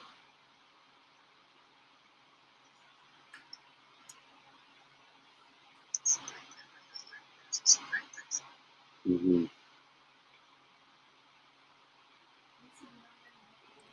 But in some ways, it's good that this happened. It's kind of like it's been brewing a lot. Like my mom has been a lot of pressure on him because it's like expecting, knowing that this is going to happen and waiting for it to happen, kind of thing. It's tough.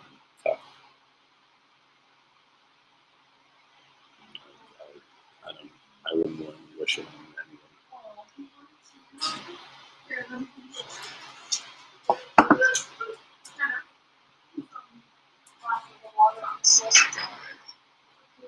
I don't know if you know him. I don't know if this is the guy in the chat.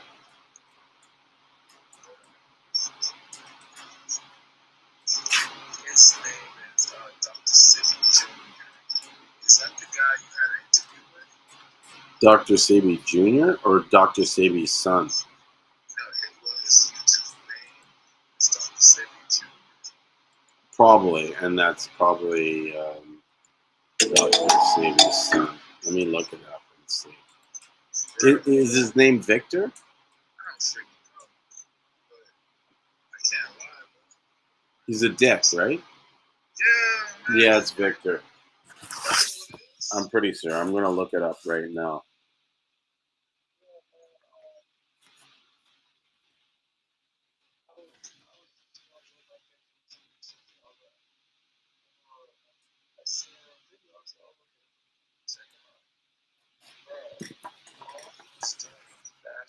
Really see clear when you're poisoned.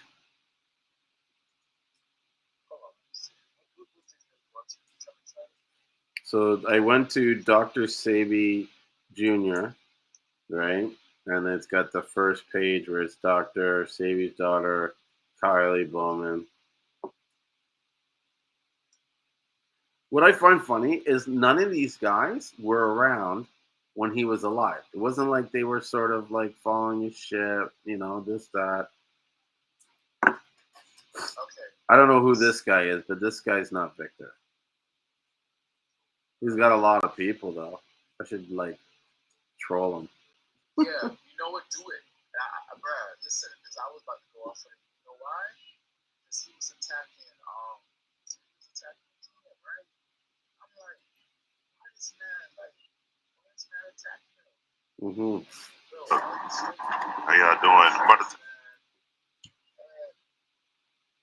can't front, bro. Because he was just basically saying Seamoss, and I was one of that was one of the problems I was like, no, I'm not gonna freaking try to get at him because I always gonna try to spend my energy on it because I see him trolling. If you try to troll a troll, you gotta hit me. I don't benefit from that. But you for sure you will get something because so that's what he was doing. Mm-hmm. You probably seeing he's telling you that he was attacking everything about him. And he probably was saying it too because he was just talking about you're in the US and I'm here to basically he's trying to like spokesperson for the US and he's got this freaking Seamoss probably Honduras. Whatever. I mean, this might be a different guy. Yeah, probably. No, because the one the site that I found, it's like it's not it's like a Dr. Sebi follower. Although he's got like over 1,000 subscribers, but he's not showing Seamoss at all. Nah, he's not. He's probably just cloud chasing, and which is, I mean, this is even from just from a business perspective. If you're trying to get views, etc., and all that, and more people, get somebody who's doing something like just bash them, like want to try to get have their doubts and all of that stuff. I don't think that kind of thing. Anyways, Mm-hmm. man, have you thought about like jumping on one of these podcasts or? Never thought about it. I figured like he does his thing, and he's got his community. Wait, not in the sense of Jesus, because I was like, when I was thinking about it, I was thinking about it 2 days ago. I was like, if y'all was to do it, y'all didn't have to talk about this because like some people don't want to talk about exactly, but some people are very open, like right? But I don't know how it is, but in the sense of it, y'all can just talk about your journey, and it was just make for good, just like a collaboration of two people came from the same spot, doing well, and just sharing like, each one of us. Because I always see it like when it's two, you see two people, both of y'all are successful, both of y'all come from, y'all come from close to us, like, y'all family and all that. Y'all saying the same thing, very powerful for us because one person saying helpful, two people saying it, stand up, saying very, very strong. And it can just be a collaboration, not you trying to take over, because you're trying to take over. Y'all coming together and just go. And you doing your thing, you are making two very good at making things. Collaboration, y'all coming together. I mean, I'm open to it. Well, I just still don't see how like I could provide like he has a lot of value. He has a lot of knowledge.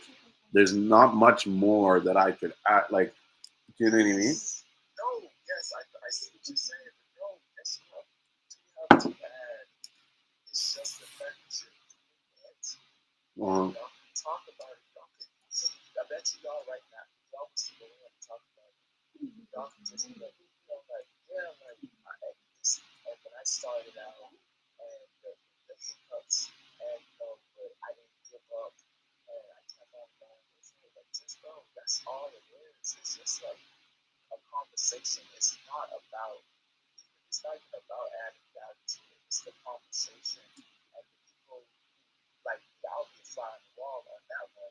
I'll just listen because I know both y'all have so much to say, especially y'all help draw out a lot of goodness from each other. I'm telling you, it's not. It's almost like like if freaking like I'm going back to music, but if Prince and Michael Jackson would sit down, they probably thinking the same thing, but that would be an amazing conversation. Like oh man. It might have been a boring conversation. They both might have looked at each other and didn't know what to say. That's what I'm thinking. Of me and Akeem got together. We just talk a lot of shit, but it wouldn't have any substance to it. We'd just be cordial to each other. Okay, I see.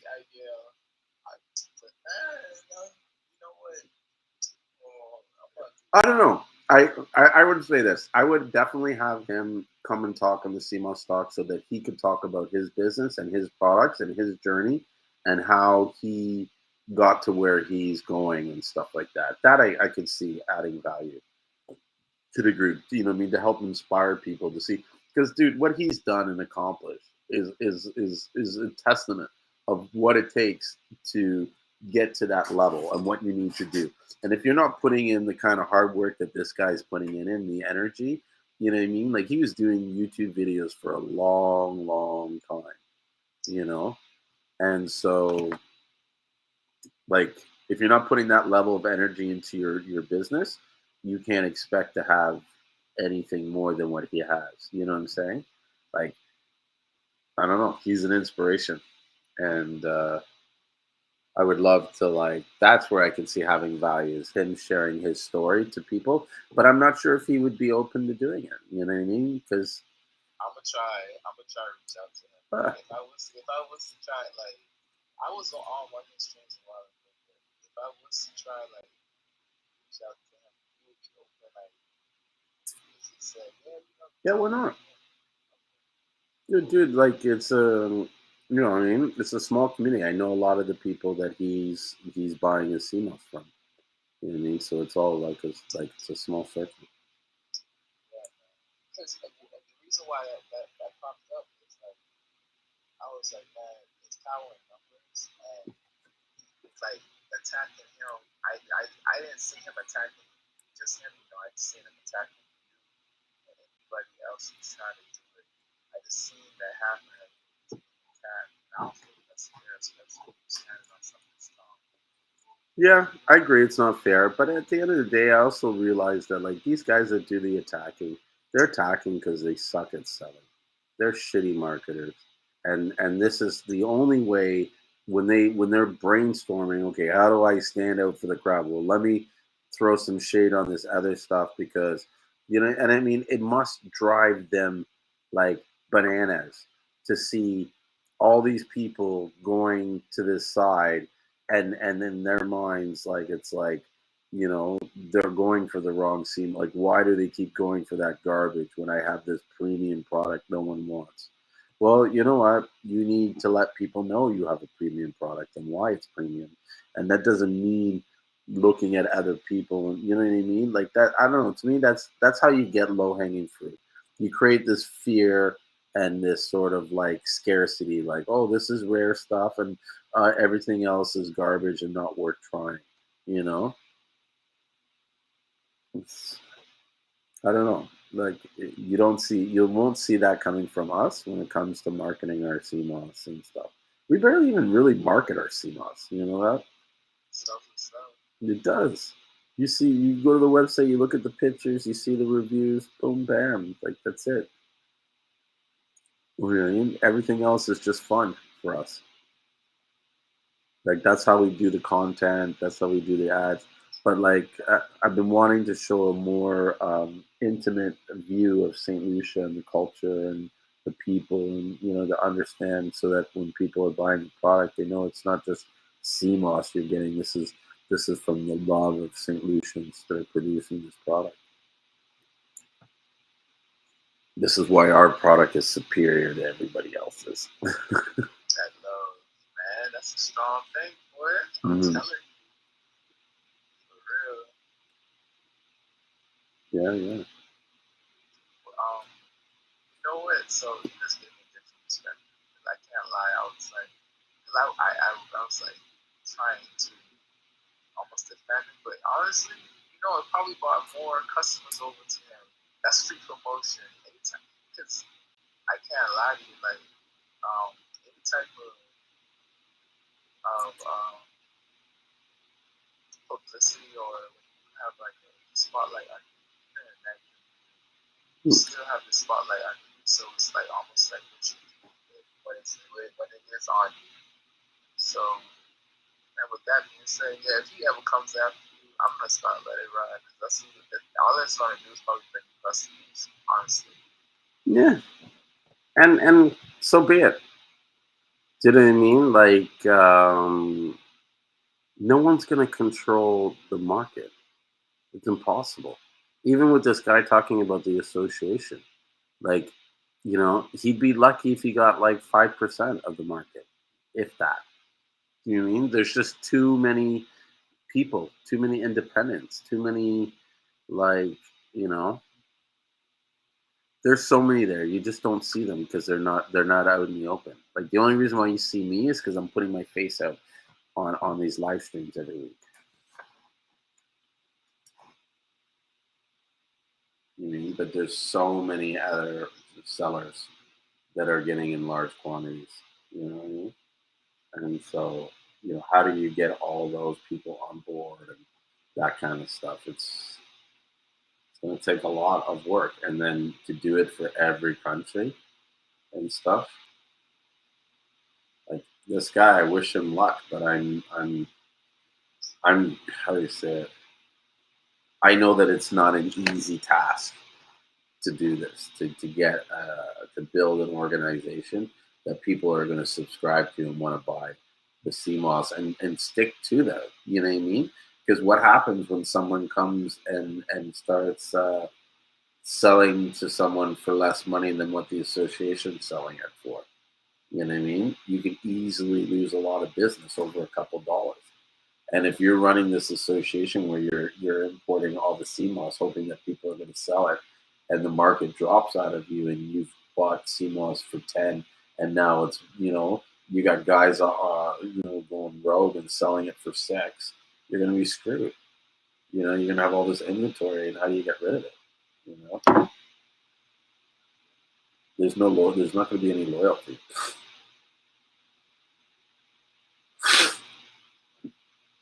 So,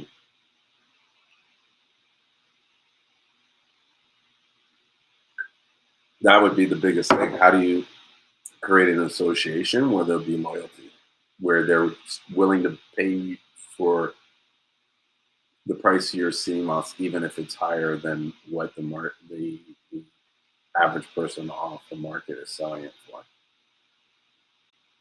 And like you said, you can do the tests and stuff that might show some value, but I feel like at this point in the market, no one really cares about tests. Yeah. There'll be a time where people will care about it, but it's just not enough, you know?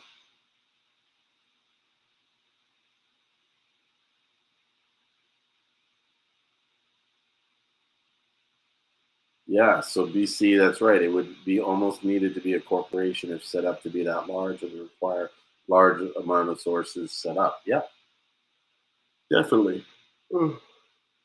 Like you're talking, and I mean, how many members are you going to have, and how much supply are you going to have from each region to ensure that all the members have enough on hand for when they need it. It's a good idea. No, don't get me wrong. You know what I mean? I've been trying to work on it myself, and then, like I said, I'd be happy to help him work with him on it. Oh, I have a feeling though he's doing it more from a commercial business standpoint. Like he's going to set this up to make money, and there's not a lot of interest in bringing in outside people that aren't a part, like don't need to be a part of it. Because when I put the offer out there, he didn't seem enthusiastic to be like, oh yeah, come aboard, let's do it. You know what I mean? Which you would be if it was something where it would be open for everybody to be part of the development.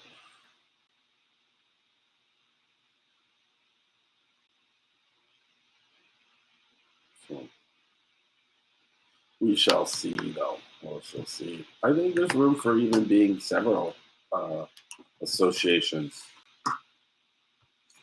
You know what I mean? Why not? There's 3 CMOS associations in St. Lucia, and I think there's room for more. Like, well,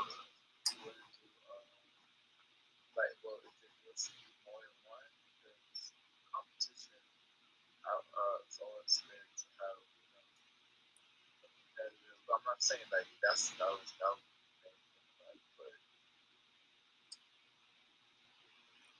Yeah, and see, for me, like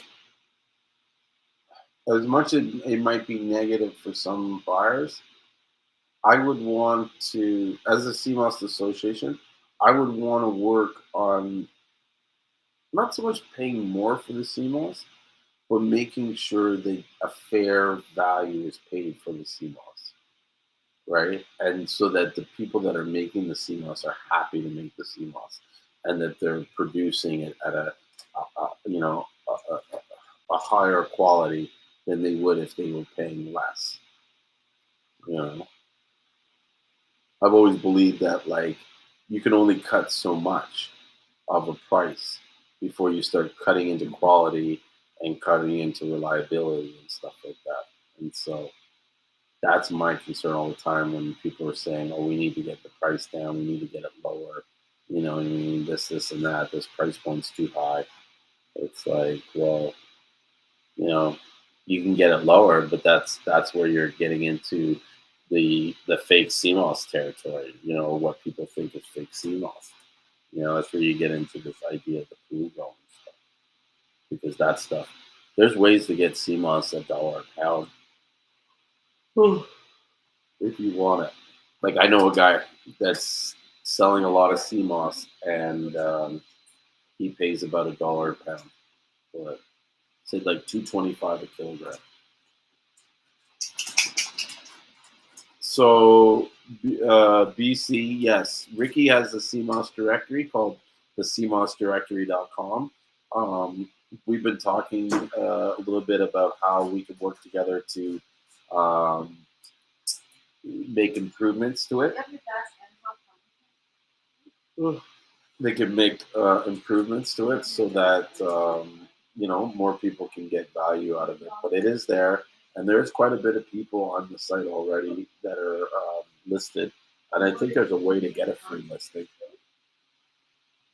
Hold on a second. Excuse me. Like I'm in the room here. You trying to access my Amazon Prime account? What is that all about? You want to buy a dog leash on my account? You know the password, little one. Yeah, tell me the password. Yeah, like I'm gonna get the password on the live. You know what I mean? I don't think so.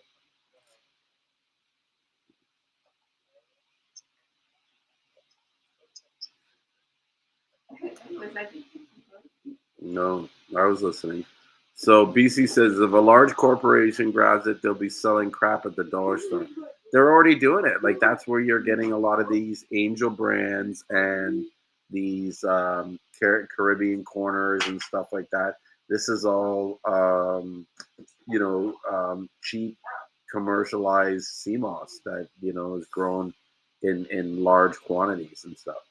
And so I think where he's going, it's like, how do I put it?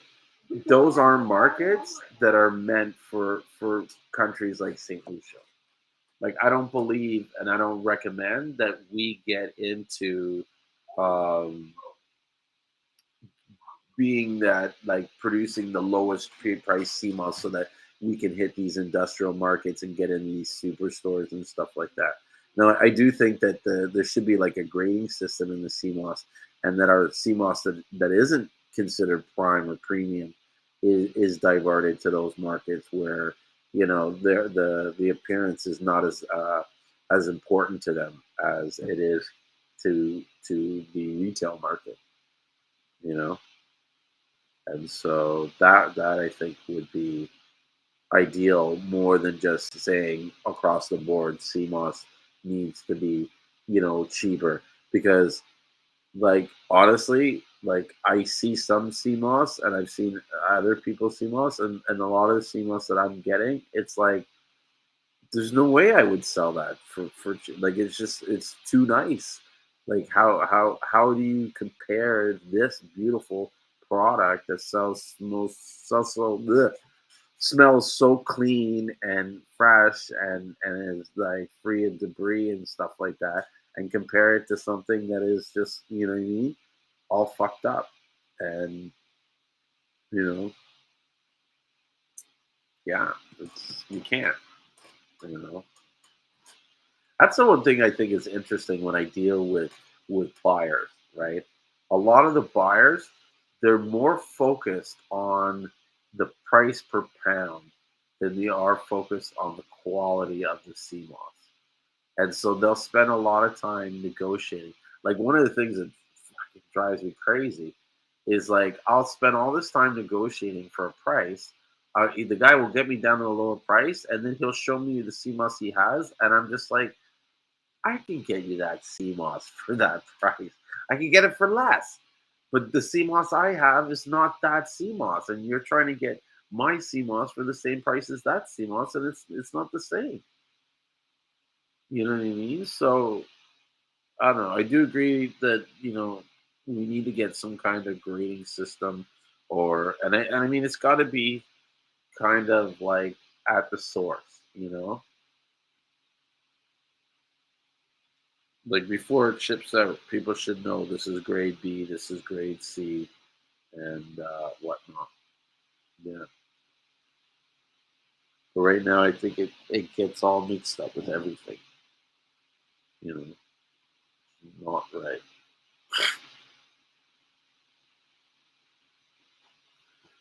Not right at all.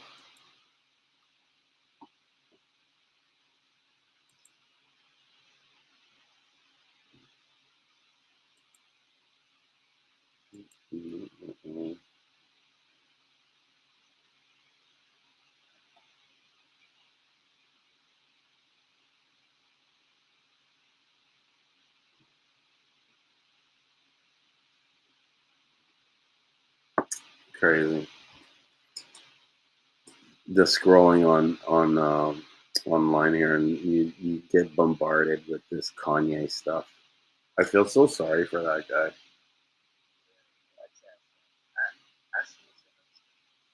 Yeah, I mean, but at the same time, he's doing it to himself. You know what I mean? Like if you just like, I think what like I don't know. Correct me if I'm wrong, but so he was hanging around that girl, the white chick, who to me was like, the modern day Yoko Ono is like, who the hell is this chick? What is she doing here? How did she even get there? You know what I mean? Where did she come from? She looks like she was like more of a planted spy, you know? That's what you said. Yeah. She's an actor. Yeah, but isn't it what happened? Like someone told me that like after all this happened, she was like, "Oh yeah, like I didn't really like Kanye. I was just there for the fucking ride, and if you want to hear about that ride, you got to go check out my book." I don't even know if that's what she did, but she did do that. Like, oh man. Scandalous white chick, yeah, man, that's crazy. But that's sad. You know what I mean? But like, how could you not see that coming, bro? You know what I mean? And like, what were you thinking? Like, you still want your family back, but you're banging this chick, like, and you're walking around like this is your new chick, and she's not even like like close to what Kim was in like appearance or whatever. So I'm gonna say just like this, Mr. Ye and Kim. Like, listen, I don't know if this is the truth, right? But just looking at the process, they both know how to keep the spotlight on them. They if they have to. And another thing, she's about to release a Netflix documentary and another album this month. So just let them know. Okay, so with all that going on and everything else, what you about to put a hit on Kim, which is crazy. I thought that was hilarious. Yeah. How you put a hit? Okay. So what? He was supposed to put a hit on because his kids, like, is that about his kids or? Freaking a hit, like to get her gone, bro. Like, well, why was he getting her hit for? Like, oh, just I guess just for I guess out of anger or because he was mad because she was with the guy Pete or whatever. Yeah. I was always curious, like, how did she end up hooking up with Pete? Like, where did that come from? That's weird, right? But okay, so she was on Saturday Night Live, and that's where he's from. Yeah. Like, not from where he's from. He has movies and stuff too, but mainly a lot of people know him from Saturday Night Live. Yeah. So but I was gonna say for her to do one show and then it's like let's fucking get serious. It's like whoa, like, do you know what I mean? Like I don't just hop in with anybody, and if I do, it's like undercover. You're like, I don't want anybody to know because who knows? The chick might be crazy or something. No. I know. Like, that was the best thing to say with your wife. No, but I'm talking in general sense. Like, They're always listening. You know what I mean? Like, fuck, man. You wanna know why they really hooked up? Why? Because Ariana said he's got a big dick. Really? Was she dating Ariana Grande? Yeah. Pete. Oh, really? Yeah. So apparently the guy Pete's got a big schlong, and that's what happened. Also, her sister got together with the tattoo guy. Yeah, but is the tattoo guy related to the Pete guy? Because they're both tattoo no, guys. No. But they're both tattoo guys. I was like It's wonder the same like aesthetic. yeah. It's like hot girl with like skinny grunge boyfriend. Like Kobe got together with like tattoo guys. Yeah, Pete Davidson. I don't even know half this shit that's going on, but I think it's fucking hilarious because it's just like the drama. You know what I mean? Like you can't write this shit. You know? That's some good acting, though. I can't even lie. They should honestly create like a reality show. Well, they do have a reality show, Keeping Up with the Kardashians, or is that not on anymore? No. That's still on. But I'm saying like all these celebrities, they should call it like a celebrity reality show and like just have random characters. Every single celebrity just has their own like. You just follow them and they have their own sort of dramas like broadcast. Please no. Please no. No. No. You have every single celebrity on I know. That's the worst. You got everybody peering into their like drama. That is gonna bring society's like average IQ down by like 5 points. Like you can't have that brain drain.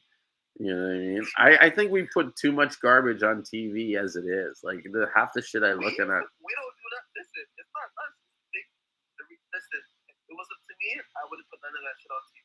But, it's useless. But yeah, but don't watch. If no one watches it, then they'll stop producing it. You know what I mean? They're produced out, you know, based on interest. But hey, guys, just to give an introduction, I got Jermaine here. He goes as Uncle Alkaline, and he's come on tonight to talk a little bit about alkaline foods and stuff like that, right? Yes, sir. Or talk just about that health as well, baby. Yeah, talk health and everything. Yes, sir. Wicked. So what have you been up to lately, Jermaine? What's going on? Right now I'm trying to transition, just trying to get things ready because I have to make a move. Like I'm leaving my place where I'm at right now, so I have to make a move. So right now everything's on standby for now, but it's like they say, take a step back for a major comeback. So That's true. I'm planning. Yeah. Right now I'm planning right now. So I'm just studying it at this point. I'm trying to I want to start getting I have a new product I want to bring up to the market in terms of like incorporating Seamoss into something more like an energy drink, you know, like like a sports drink. Because there's a lot of benefits, but we just use it as just like, you know, just to pick me up or this or that. Like if we can take it bigger than what it is right now, like actually get it out there to people, because a lot of people don't realize that Seamoss is great for athletes. It's amazing. Like I was going to the gym last year, and I did a 200-day fast. Okay, so in 2018 or 2020, I did a 200-day fast, 200 days, and every morning I would drink a cup of Seamoss, like I would get like a water bottle, a shaker of Seamoss, and I'd throw it in a blender with some dandelion greens, some iron tea, and I would shake that up. I would blend it up, and I would drink that twice every day. Yeah. For 200 days. And the things, like what happened was just phenomenal. Like I went from being tired and sluggish to every morning I had energy, and my muscles went from these little peanuts to like this in like a week and a half. So it's just like I went from lifting 20 to 30 pounds by like the end, not the end of the week, but I'd say about the middle of the next week. So like a week and a half in, I was lifting 100 pounds. Oh wow, that's a huge thing. Right, and that was the arm bar where you sit down and you just lift, you just do your biceps. There we go, machine. Where you just sit down and you just do bicep curls to just that. So I went from like 30, 40 pounds to doing the 100. And then I remember this one dude walked in and he was all like, "Yo, I see you coming here every day. You've been eating here for a little while. Like you're so jacked. Like what do you do? Like what's your secret?" And I was like, honestly, Seamoss. And he's like, "What do you mean? I've been hearing about that. Like, what are your thoughts of it?" I'm like, "It's good. I drink it every day. That's what I've been drinking. I don't before I come to the gym. I drink lots of water and I drink Seamoss. And I throw it in with some iron fluoride, right? So like, like your burdock, your sauce sarsaparilla, that kind of stuff, elderberry. And I throw it into a blender and I strain it and I drink that. And I drink 2 of those a day." And he's like, "That's it?" And I'm like, "No, it's not. That's just not it. Like, it's lifestyle. I just don't drink this and then I go back to eating, whatever. It's a whole lifestyle, right? It's like I broke down something. Think of it like if you're going to the gym, okay? Mm-hmm. Are you gonna eat McDonald's before you go to the gym? Obviously not. You know what it's gonna do to you. And if you, after you're done working out, are you gonna run to McDonald's? Obviously not. You know what it's gonna do to you. Yeah. So it's the same concept here. You're gonna feel your body does it right. So, I'm not saying to people out there who don't follow the way you're supposed to eat, and I look down on them or I condemn them, but to take the information for what it is. If you choose to eat whatever you want after, that's fine. But know what you're eating and don't lie to yourself. Because when you lie to yourself, now you're just causing yourself to get more stress and pain. Because what it is a lot of people think, protein is this, protein is that. Eating animals and eating all these things are so good. It'll make you, look good.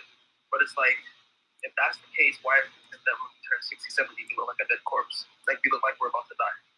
That's not the case. When I see people who are 60 and 70 years old who work out, eat vegetables, eat plant-based, yeah, they may eat some meat stuff here and there, but the majority of their diets plant-based. Some they eat 100% plant-based, but they balance it. They eat 80% plants, 20% meat every now and then. Occasion they'll have a little one too, but they don't overindulge in it because they know what it can do to their bodies later on.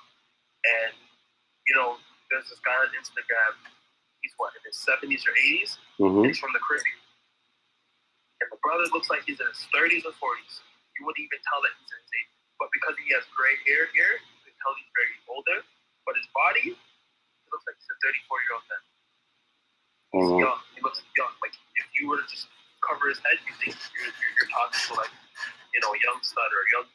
Is that the guy that drinks nothing but he doesn't drink water at all or something? I'd have to go back and look, but I'm not sure. I have to go back and look at the guy. He's some young. He's an older Caribbean guy, but his body is young. And like he shows in his videos going for runs, lifting weights, doing all these things. And people are like, "How old are you?" And then he tells his age. He's like, "I'm around 70 or 80, but I'm able to still do things that in my 30 and 40." People are like, "Wow!" Like, what do you? And he shows like, "Look, I eat plant-based. I eat this. I exercise. I eat Seamoss." Like he shows everything he does. And people are like, "Well, do you eat meat or anything?" He's like, he doesn't, but he sort of weaned himself out from it because he knew what it was doing to his body at the time. And he's like, I'm not with it. So he stopped eating it, and then over time, you just saw like where he went from, like what he looked like, and it's just like, wow, It's because like even for me, like I used to eat really, really, really bad. Like I used to eat meat, chicken, rice, all this stuff. I barely ate much. Anytime, those times parents be like, "Eat your vegetables." Like, nah. Yeah. Don't want to eat them, right? But it's like it's the best. Even though we may not like it, it's really, really good for us because it fuels our body, right? So again, we're 80% water. Our diet should be 80% water. But what is it mostly of? 80% solid. So the solid now gets what? Stuck in your intestines. And then that's where you get bloating. And then that's where you get, the people who are big and their bellies just start to pop out and then they're wondering why they have disease. It's because that food is stuck inside of you. It's not coming out. Yeah. Think of it like a toilet. And they're not hydrating enough to like wash it out. Exactly. Yeah. So now all that food gets stuck in there and it ferments and it cooks and it stays there. Right? Think of it like what do you call it? Think of it like think of it like a gutter. Mm-hmm. Okay, your house has a gutter, trees fall down there, leaves fall, all this stuff. Whole year, you don't do nothing. You just leave it there. Every year, it just keeps piling up, until what happens? Eventually it breaks, and then now you have to fix the whole thing. Why? Because you never maintained it. You never cleaned it out. So now, because you're not taking care of your body, you're not maintaining it, it breaks down, and then it becomes cancerous. Now you're getting all these diseases coming to you. It's the same concept. Yeah. Our bodies are like cars. You wouldn't mistreat your car. Why would you mistreat your body? Yeah. But because we're so used to eating all these things, when we're young, our parents tell us, "Oh, it's okay. Eat it, eat it, eat it," and the baby's like, "No, no," and you're like, "Eat it now, or you're not getting it from the table." Mm-hmm. So now your parents are conditioning you to keep on eating stuff that they eat, right? And then they wonder why their kids are acting restless and this and that. It's because of the food, Yeah. right? The kids in school, ADHD, what are they mostly eating at lunch? Sugar. Mm-hmm. What do you think is going to happen if somebody eats a bunch of sugar? They're not going to want to sit still. Yeah, right? a lot of energy and stuff like that. Exactly. And then even the sugar, right? It messes with your brain, so it causes anxiety, causes nervousness, causes restlessness, causes all these brain problems. And then they're wondering why their kids are, "Oh, why is my kid, causing trouble in school?" Because he's eating a ton of garbage and he's eating poison, so it's messing with him. And his body's literally trying to shake him up, like wake him up. Anytime, so say for example, you're falling asleep, you're having a dream, you're about to wake up. Okay? You're about to wake up. And when you get that shock, you're like, "Oh my gosh," and you wake up. So suddenly, that means your heart was about to stop. You're about to die. So your body had to wake you up. So it shocks you. That's where they got the defibrillator idea from. When the body goes into shock, it wakes you up, right? So it's the same thing when you're eating all these foods now. Your body's showing you signs like causing you restlessness, causing you anxiety. It's showing you the signs, right? Yeah. But then we're not trained to see that, so we just think it's normal. Oh, it's normal to have disease. It's normal to be sick. Mm-hmm. No, it's not. No, these are indicators. Why would you be happy with the disease? And then when you tell people it's not normal, they're like, "Yeah, it is. Humans don't always have disease. It's okay." It's not okay. It's not okay. That's like me saying,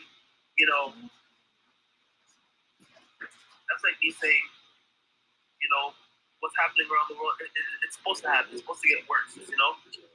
What's happening around the world shouldn't happen, but we allow it to happen. A lot of these stuff that happens to us, we allow it to happen. We don't do nothing. We don't fight. Like we say we care, but then we don't fight for it. We don't fight for ourselves. We don't fight for other people. It's like, it is what it is. No, because if you keep that same idea about it is what it is, it becomes it is what it is. And now it's like if you don't take care of your body's gonna take care of you. Simple as that. That's true. You don't take care of your car breaks down, it blows up on you. Now it's your problem. It's your fault. You didn't maintain it. Mm-hmm. You had nobody to put yourself. It's that simple.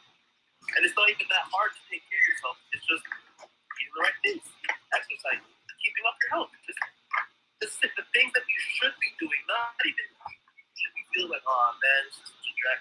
You should be doing it. You should be happy exercising. You should be happy, practicing your breathing, meditating, listening to calm music, standing still, just calming down, just doing nothing for an hour a day. Yeah, people.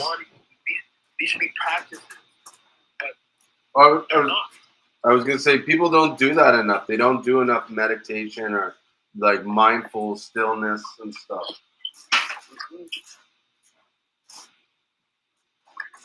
And because of that, they become so used to always on the go. And then what happens? They're so used to it now, right? Look, it says like sugar is 10 times more addictive than cocaine. So do you control what you put in your mouth, or does what you put in your mouth control you? That's crazy. 10 times more addictive than cocaine. Wow. Oh boy. And then they wonder why kids can't sit still.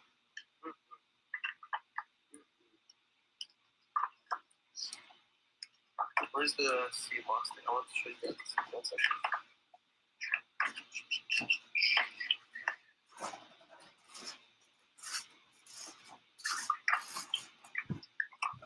There we go.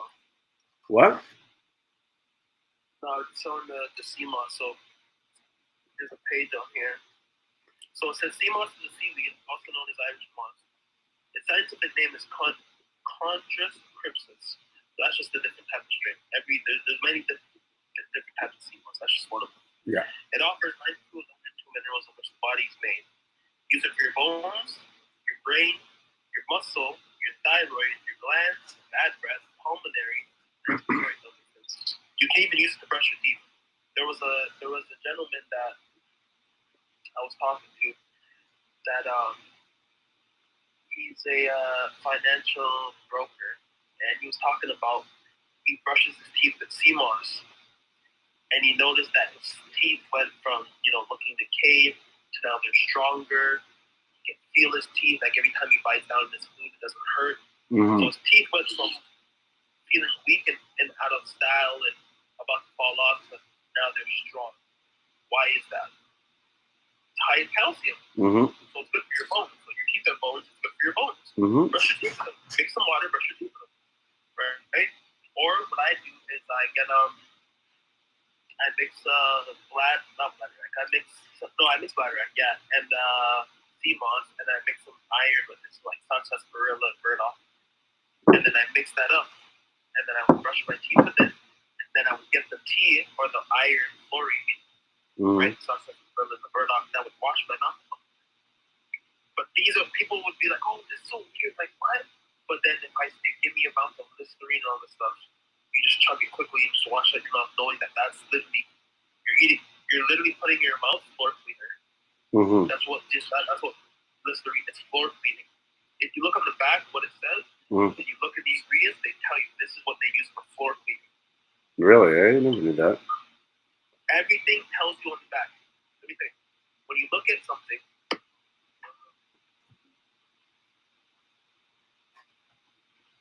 okay, 1 second. So for example, this. So you see how this water is right here, right? It's water. Mm-hmm. At the front, it's for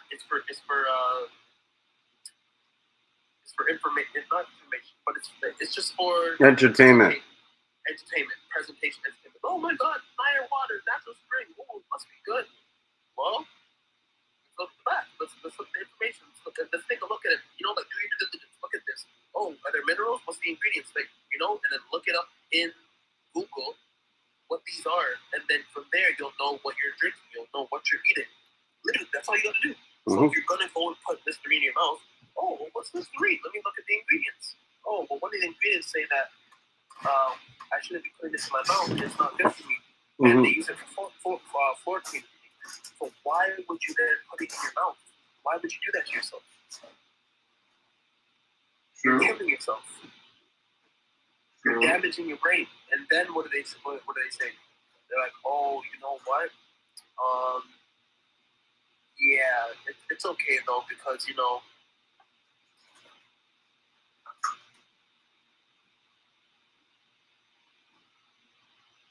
You there? Did I lose him? Well, just stop talking. I know. I think something happened.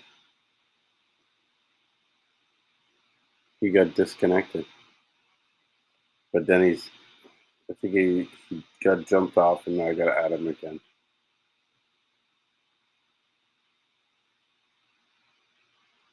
Let's see if it works now. So yeah. Yeah. What was I saying? Where did I leave off that? Huh?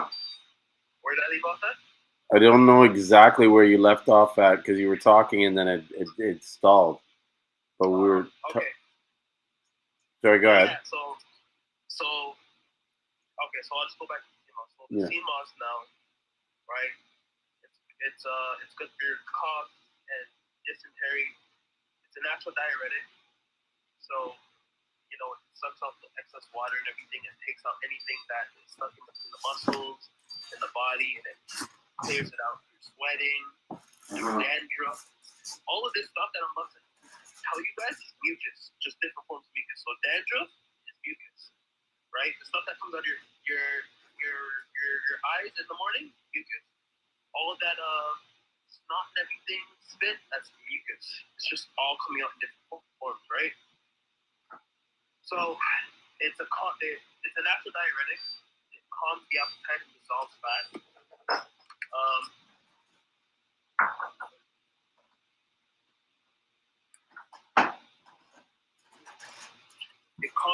It's a natural diuretic. It calms the body. It calms the appetite. So say if you're hungry, you get those cravings. It calms your cravings. Right? That for sure. I noticed. Like my cravings aren't as wild when I'm taking Seamoss as opposed to when not. Exactly. It calms. So it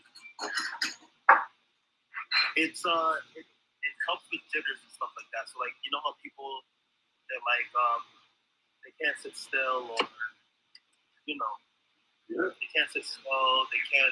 It calms them. It calms stuff because again, a lot of people they move around because their stomach's uneasy, right? So they're trying to calm down the stomach. So here it says now, right? Right here it says calming the appetite and dissolving fat. You can also use it to regulate the bowels, remove ulcers, improve skin, heal the kidneys, regulate the heart, and reverse obesity. Seamoss is so powerful that it can bind radioactivity. So you could say that Seamoss is nature's version of chemotherapy. Hold on, what? Hold on, let me read that again. I don't think you heard me. It's nature's version of chemotherapy? Yes, sir. Seamoss is so powerful that it can bind radioactivity. So you can say that Seamoss is nature's version of chemotherapy. Let me tell you a story. The battle of so during the war on Pearl Harbor, when Japan bombed America's Pearl Harbor, right? And they dropped the atomic bomb on Japan at Hiroshima. People, guess what they were drinking after the radioactivity hit? Seamoss? That's right. Look it up. I think iodine, if I'm not mistaken, is something that helps bind radioactive material. Because yeah, go ahead. No, I was gonna say because when you when you like those people that live near Pickering, the Pickering Power Station, they have to take iodine pills to they're given iodine pills in the event that there is a nuclear meltdown. They're supposed to take the iodine pills to protect them from the fallout. Yeah, exactly. You see, but what did the Japanese do? They went to the sea and they took the Seamoss and they drank it. That's why they didn't die. That's why all that radioactivity in the area, it didn't kill them because they began drinking the Seamoss. The Seamoss protects you against radioactivity.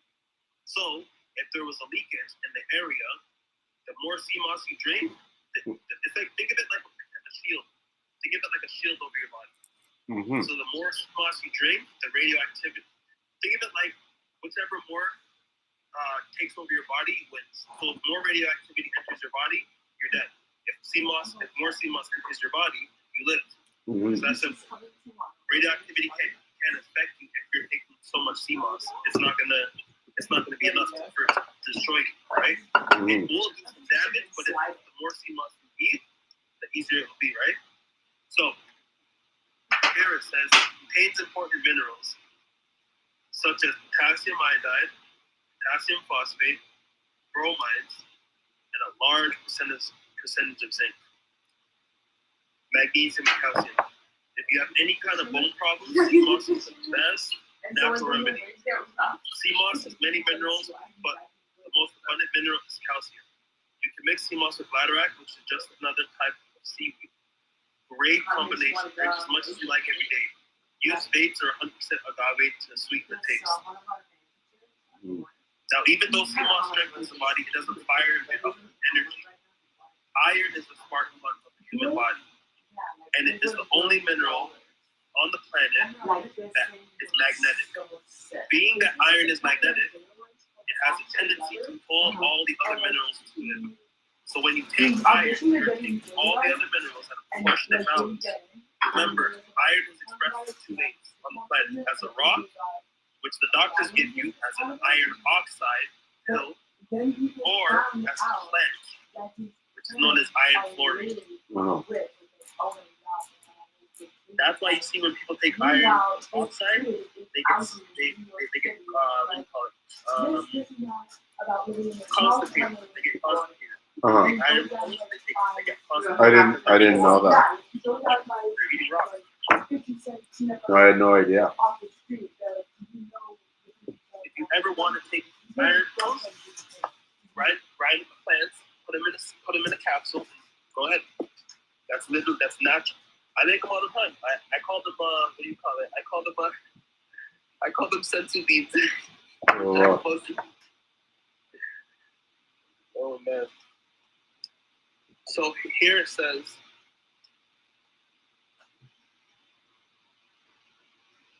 Audio. You got delayed again.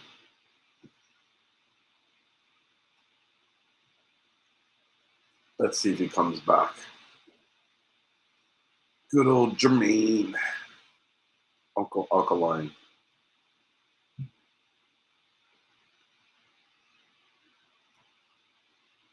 I'm not sure why his internet speed though is not doing well. That's weird. It's not like he's far. He's just in another city next to me. Guelph. Actually, interesting fact. My daughter goes to Guelph or lives in Guelph. She goes to university out there. I think it's called University of Guelph.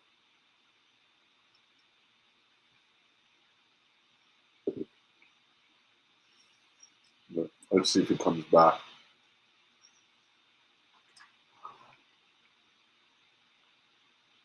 So BC says ingredients and labels. I'm not sure. But Khaled earlier asked a question. He says, "You think that the Asians will eventually invade and totally take over the Seamoss world?" Yep.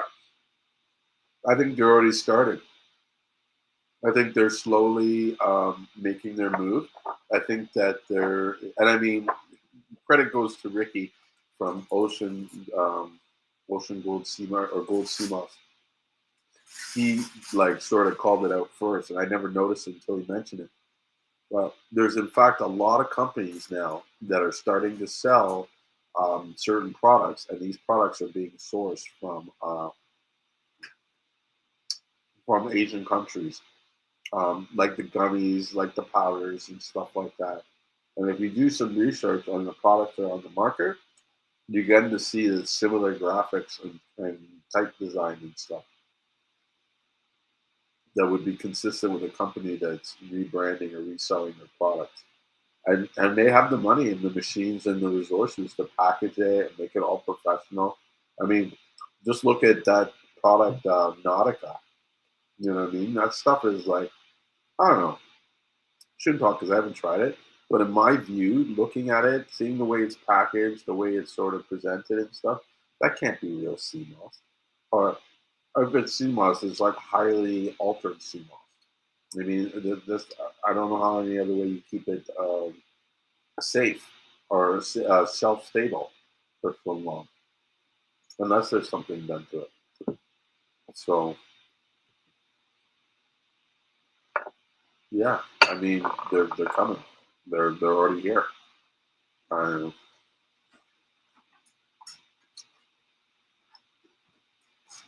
As the market grows, there's going to be a larger demographic of people that really just don't care about 92 minerals or whatever, as long as you kind of like somewhat back up your claims that it's good for you and that it'll provide energy and stuff like that, they'll be good with that. Look at the garbage they're already putting in themselves. You know, they don't care if everything's all pure and stuff like that, or that it's got no stabilizers and gums and stuff. If that was the case, none of these products would be selling already. Can I help you, my son? Dog wants left out again.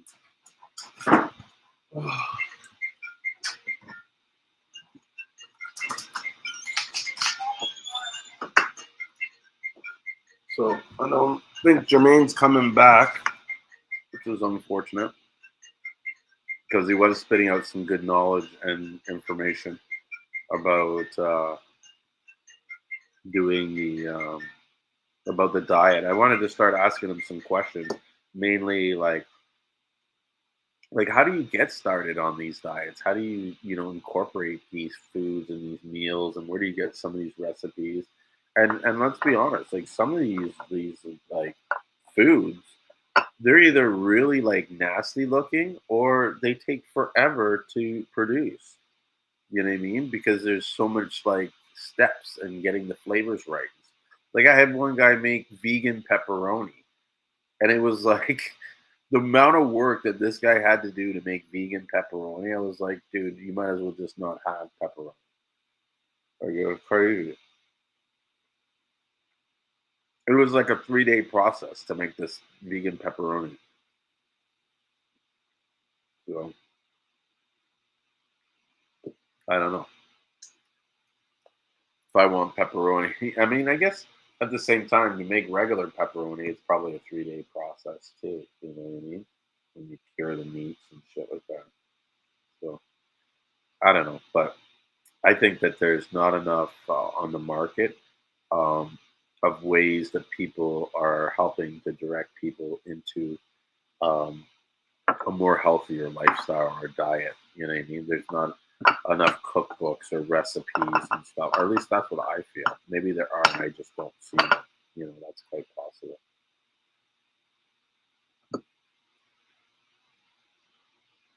We shall see. Is there anybody messaging me?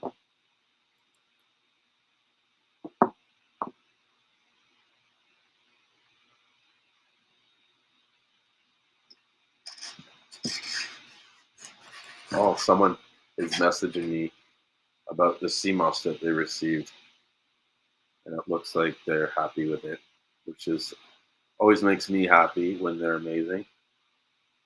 So the beauty has been delivered today. Whoa, amazing! I'm gonna put a smiling face.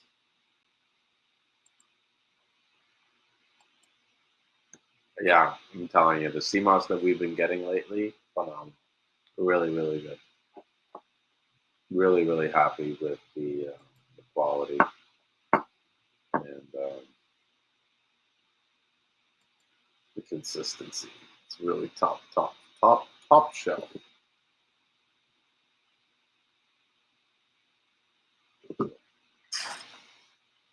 Wow, it's 12:30 already. Time flies, you know. I don't know how long. Well,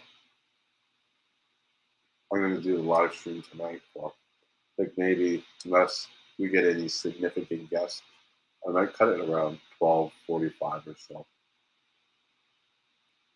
I've been doing them too late. 5 in the morning is just too much for me. Or it ruins my day for the next day. So it's not good at all.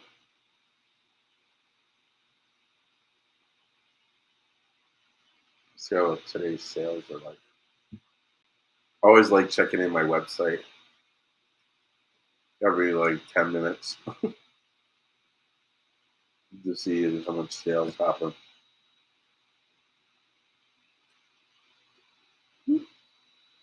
That's weird. It must be an error. Oh, it's after 12. I'm like, there must be an error. It's like it's showing all the numbers will like reset to like 0 or something like that. I totally forgot the time, you know. But what's good is it's already 12 and there's 2 visitors on the site right now. I'm telling you, at the end of the day, it really comes down to how do you direct traffic to your website.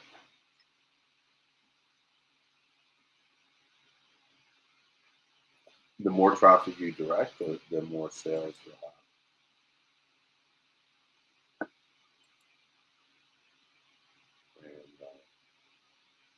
the more sales you have, the more profit, right? That's the whole plan, the whole, you know, purpose.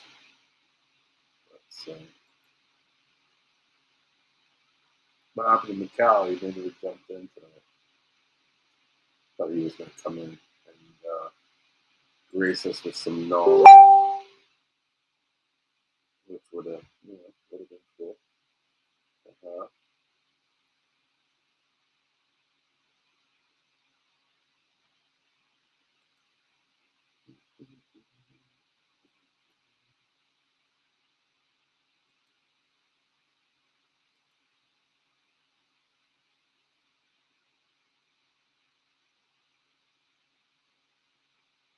Actually, that's something I should bring up. Now, as I say this, I want to have a little preview. Okay, for all I know, I could be wrong, and what I'm saying is going to be a mistake. But I think it's important that people do, when they're speaking to these guys online buying Seamoss, especially those that are approaching you in the back channels and the DMs and stuff like that, they're really trying to verify the photos that they send you and even get them to do something live. Like it's one thing to send the photos, but tell them, like, go to the beach and take a photo that day of you on the beach, which, if they're farmers, shouldn't be a problem for them to do. Right? So what I'm talking about is, so earlier today, I get a message from this guy, right? And he's, I don't know how long my dog's been out here. Darn music. So I got a message from this guy who's a Seamoss farmer, or so he says he's a Seamoss farmer. He's looking to sell Seamoss, and he sends me this picture, right? And it's a picture of the Seamoss and stuff. But what's funny is the picture is my photo, like, you know what I mean? So I'm like, right away, I'm kind of like, okay, like, do you know so and so? And he didn't really answer me, right? And then I'm like, where did you get this photo from? You know?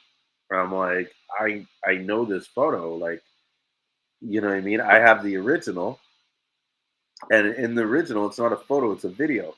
And in the video, there's only 2 or 3 guys in there. So I'm like, I sent him the video. I'm like, this is the original video from when that photo took, and I don't see you in this video. So, like, are you like? Because I'm like, are you sure this is your stuff? You know, it's like I have the original. What do you mean this is your work? How can this be your work? It's our work. That's our boat in the background. So I guess my point is be careful, because I'm gonna find out tomorrow if he was in that video, but I have a feeling he's not. And if I didn't know better, right, I would have gotten scammed by this guy, because he would have showed me, oh, this is my Seamoss, and that's not your Seamoss. And what happens a lot is there's a lot of people that steal Seamoss from every Seamoss farmer. And because they don't have a farm, they have to do it in secret. They can't let people know that they're selling Seamoss, right? Like in all these groups and stuff, they can't post. They can't be like Marvin and be like, "Hey, I got Seamoss," because people will be like, "Hey, why? Where you get that Seamoss from? How you get that Seamoss from? You don't have a Seamoss farm, blah blah blah," and they'll call them out. And so, yeah, like if you're gonna deal with a guy that's dealing with stolen Seamoss, it's more likely going to be through these back channels. Now, if the guy's selling you Seamoss that's been stolen, more than likely the quality is not going to be good, because the guy doesn't know how to dry the Seamoss properly, because he's not a Seamoss farmer. And then two, the likelihood of him ripping you off, because look, he ripped the Seamoss off. What's stopping him from ripping you off?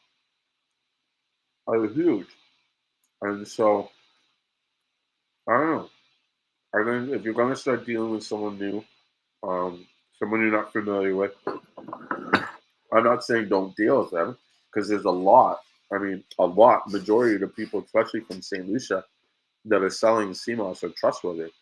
But keep your eyes open for signs that indicate that this person doesn't have their own farm and that they could possibly be um,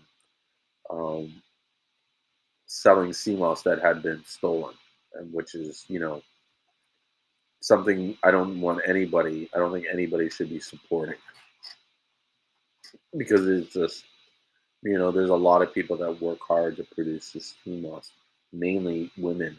And to see their hard work get stolen or then get ripped off, it's not a good sight. It's not something I want to see, or, if I can do what I can to stop it, I'm going to. Mhm.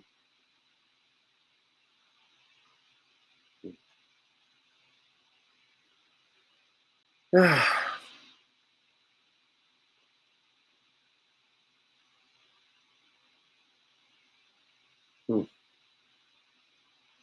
When you have these like little pauses, you don't know what to say or what like, oh, what should we talk about next?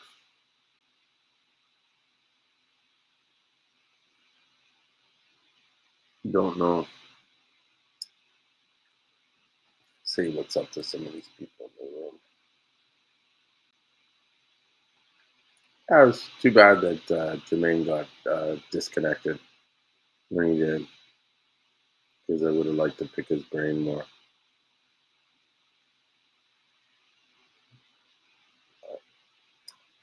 So it goes. So it goes. So, I think before I go, I'll talk a little bit about the CMOS group. I think we're going to start setting it up so that there's no more automatic approval to join, and that you're going to have to be a member for a little while before you're able to like post or make comments and stuff like that. There's just a lot of spam guys on there, and before they were manageable, but now I'm spending a significant a lot of time just deleting posts that had to be a little bit, the entrance be a little bit more stricter. There'd be a less of that activity happening, you know. And so I'm going to, introduce the requirement before you go to a member, and then the delay in the posting, and then I don't know, I'll see what else there is. But we might have to like, you know, put up some moderators to help moderate the group, and then I don't know, see if there's a way that I can get some people to share their knowledge and information about stuff. You know what I mean? So that the group can be more, um, not like more, just provide more information. You know, I shouldn't be the only one doing these live streams and this stuff. Everybody should be like working collectively to um, share information with each other. You know what I mean? And I think there's people that want to do it.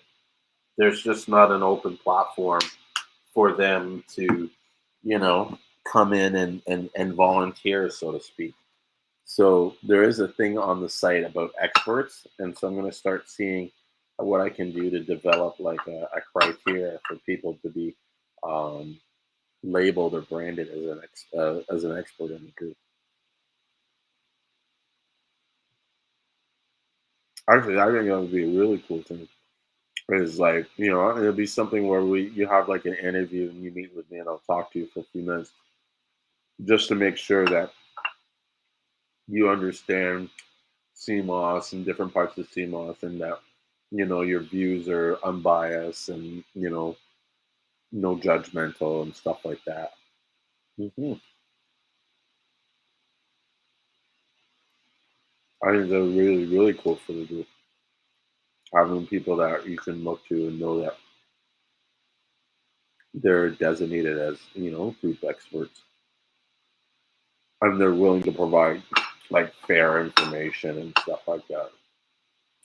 So that's something I'll work on, and still want to do the raffle.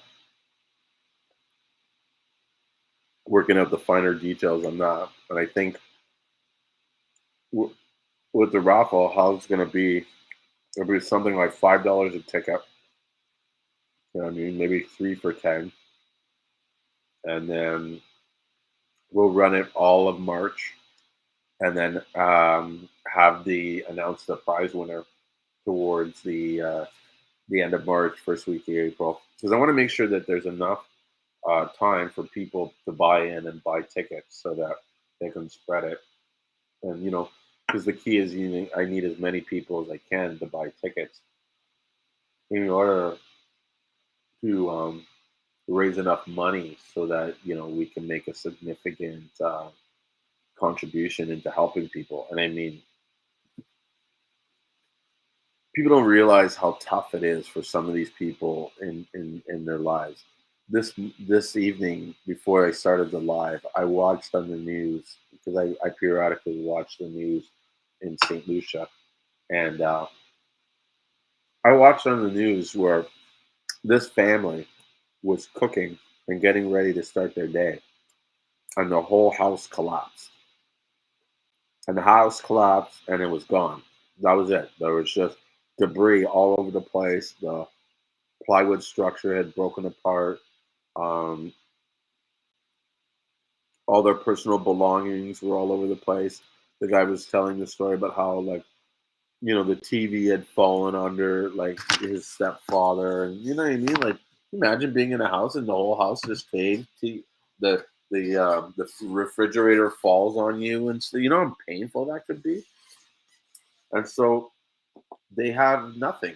They had no means to fix the house, because the house, like, yeah, it needed fixing for a long time, but they just weren't in that position. And part of the news article was just about talking about the need that we have to make sure that there's organizations or systems in place to help people that get into this situation. Because what's going to happen tonight if it rains, which it probably will? It rains like almost every day in St. Lucia, you know, and they're out in the rain and the cold, and they don't have. What if they don't have someone to stay with?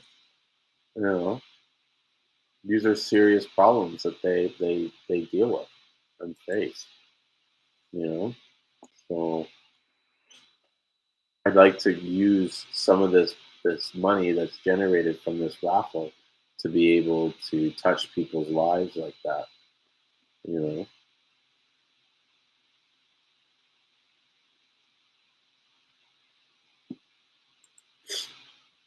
so that's, I think, one of the beneficiaries is going to be from doing this raffle.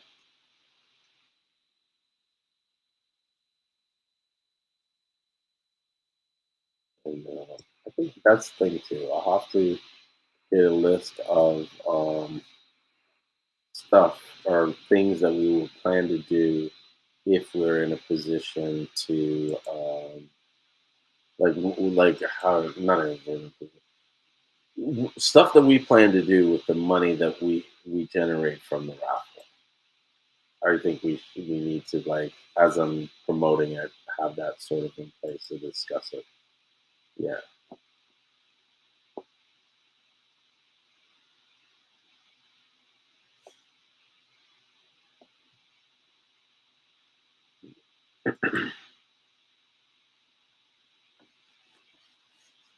Well, it's 12:37.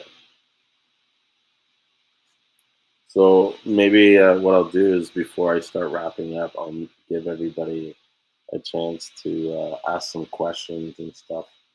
I've actually been craving some ice cream while I'm doing all this, and I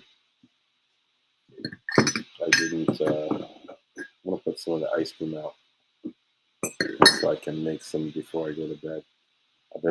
I gotta get on these. Like, I've been doing a lot of this food craving stuff, and I think it's partly because I stopped taking Seamoss for a few days. I need to make some more. Got caught without any Seamoss, you know how it can be sometimes.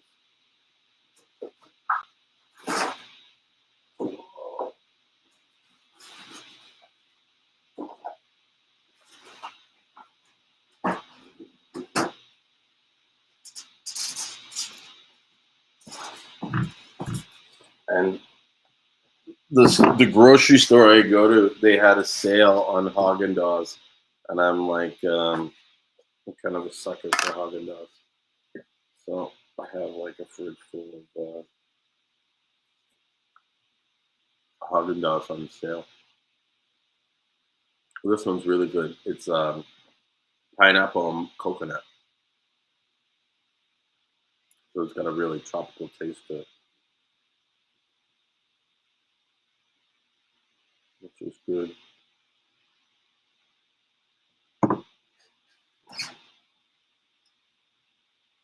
And you know, it's interesting. I should look at the ingredients. It's not bad. Cream, concentrated scaled milk, sugar, pineapple, liquid egg yolk, water, rum, natural flavor. That's interesting. You put rum in it.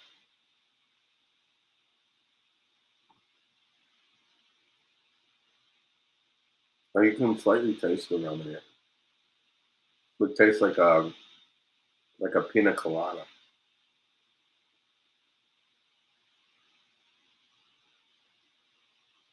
I'm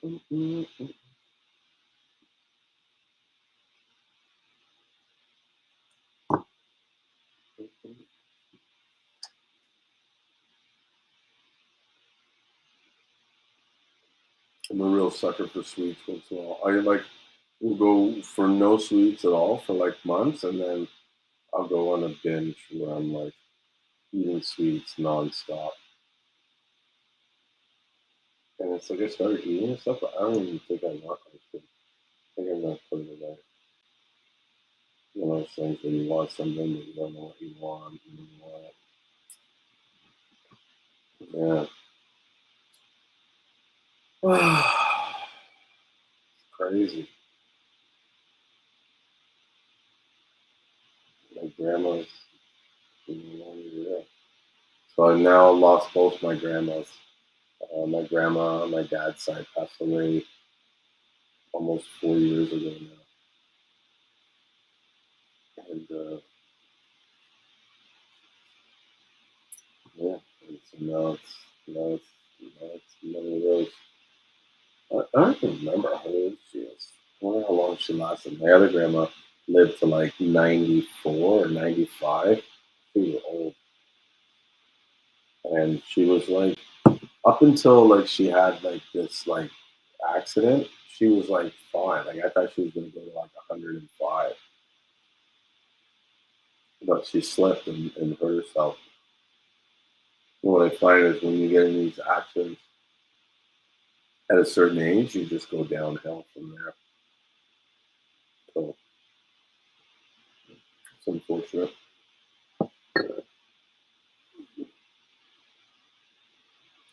So unfortunate.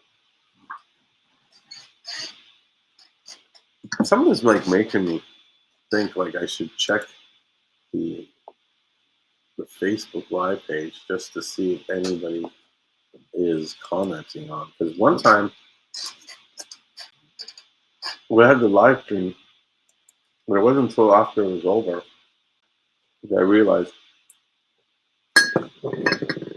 all these people had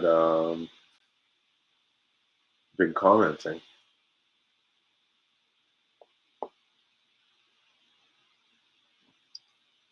and I missed them.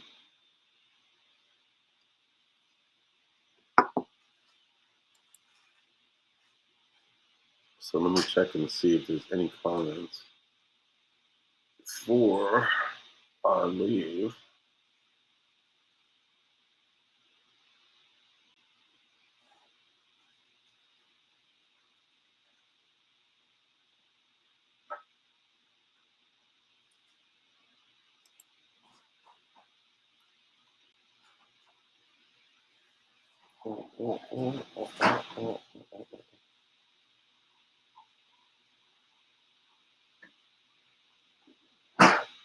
Okay, let's see.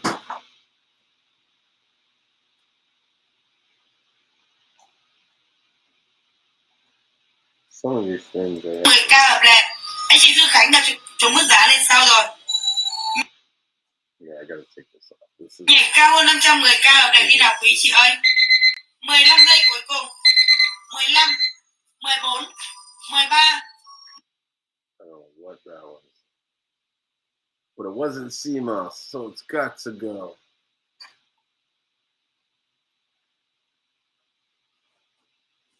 And I think I got to get more moderators too, because I want to remove all these people that I hate it when people are promoting in the comments. Like someone else has put a post in, they're trying to promote their business, and then someone's trying to sell their Seamoss in the post with others. It's like no, you know. So the audio is off. Oh, can't make it his the audio is not on. Hello?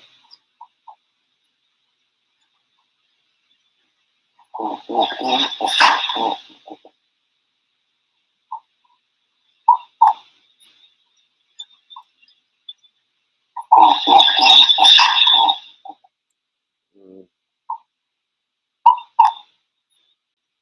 oh, turn that off. No music.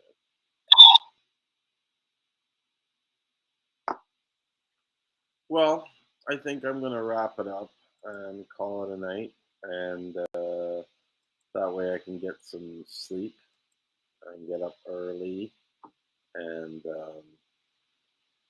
yeah, I could go on and try and get more of these orders out, and not only get the orders out, but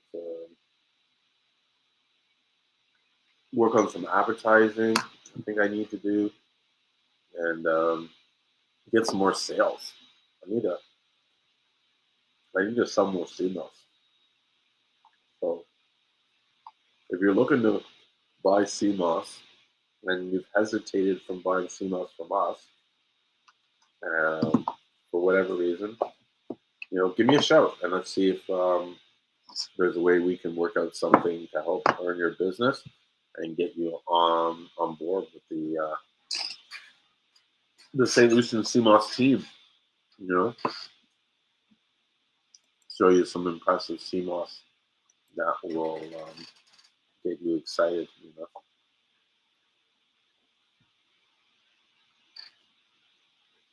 But until then, hey Rio, do you have any questions or anything before I get going? I didn't think it's there. Maybe he fell asleep. Well,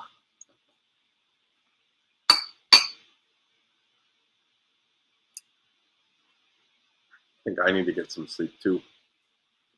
So with that, I'm going to end tonight. I know it's a little early. It's not our usual 5 a.m. Deal, but I usually try to do a cutoff at 1 o'clock to the latest. So we're getting close to 1. So let's get that on. But thank you for those who joined, those who participated, shared questions, their experiences and stuff like that. I really appreciate it. I'd like to see if there's even a way for me to do like a restream like this and get a group of like organize and invite maybe 10 or 15, well, not 10 or 15, maybe about 5 different manufacturers. And we just have like a sort of like a symposium or, you know what I mean, a forum on the discussion of Seamoss. And everybody kind of puts their ideas and their thoughts together. And we just wrap.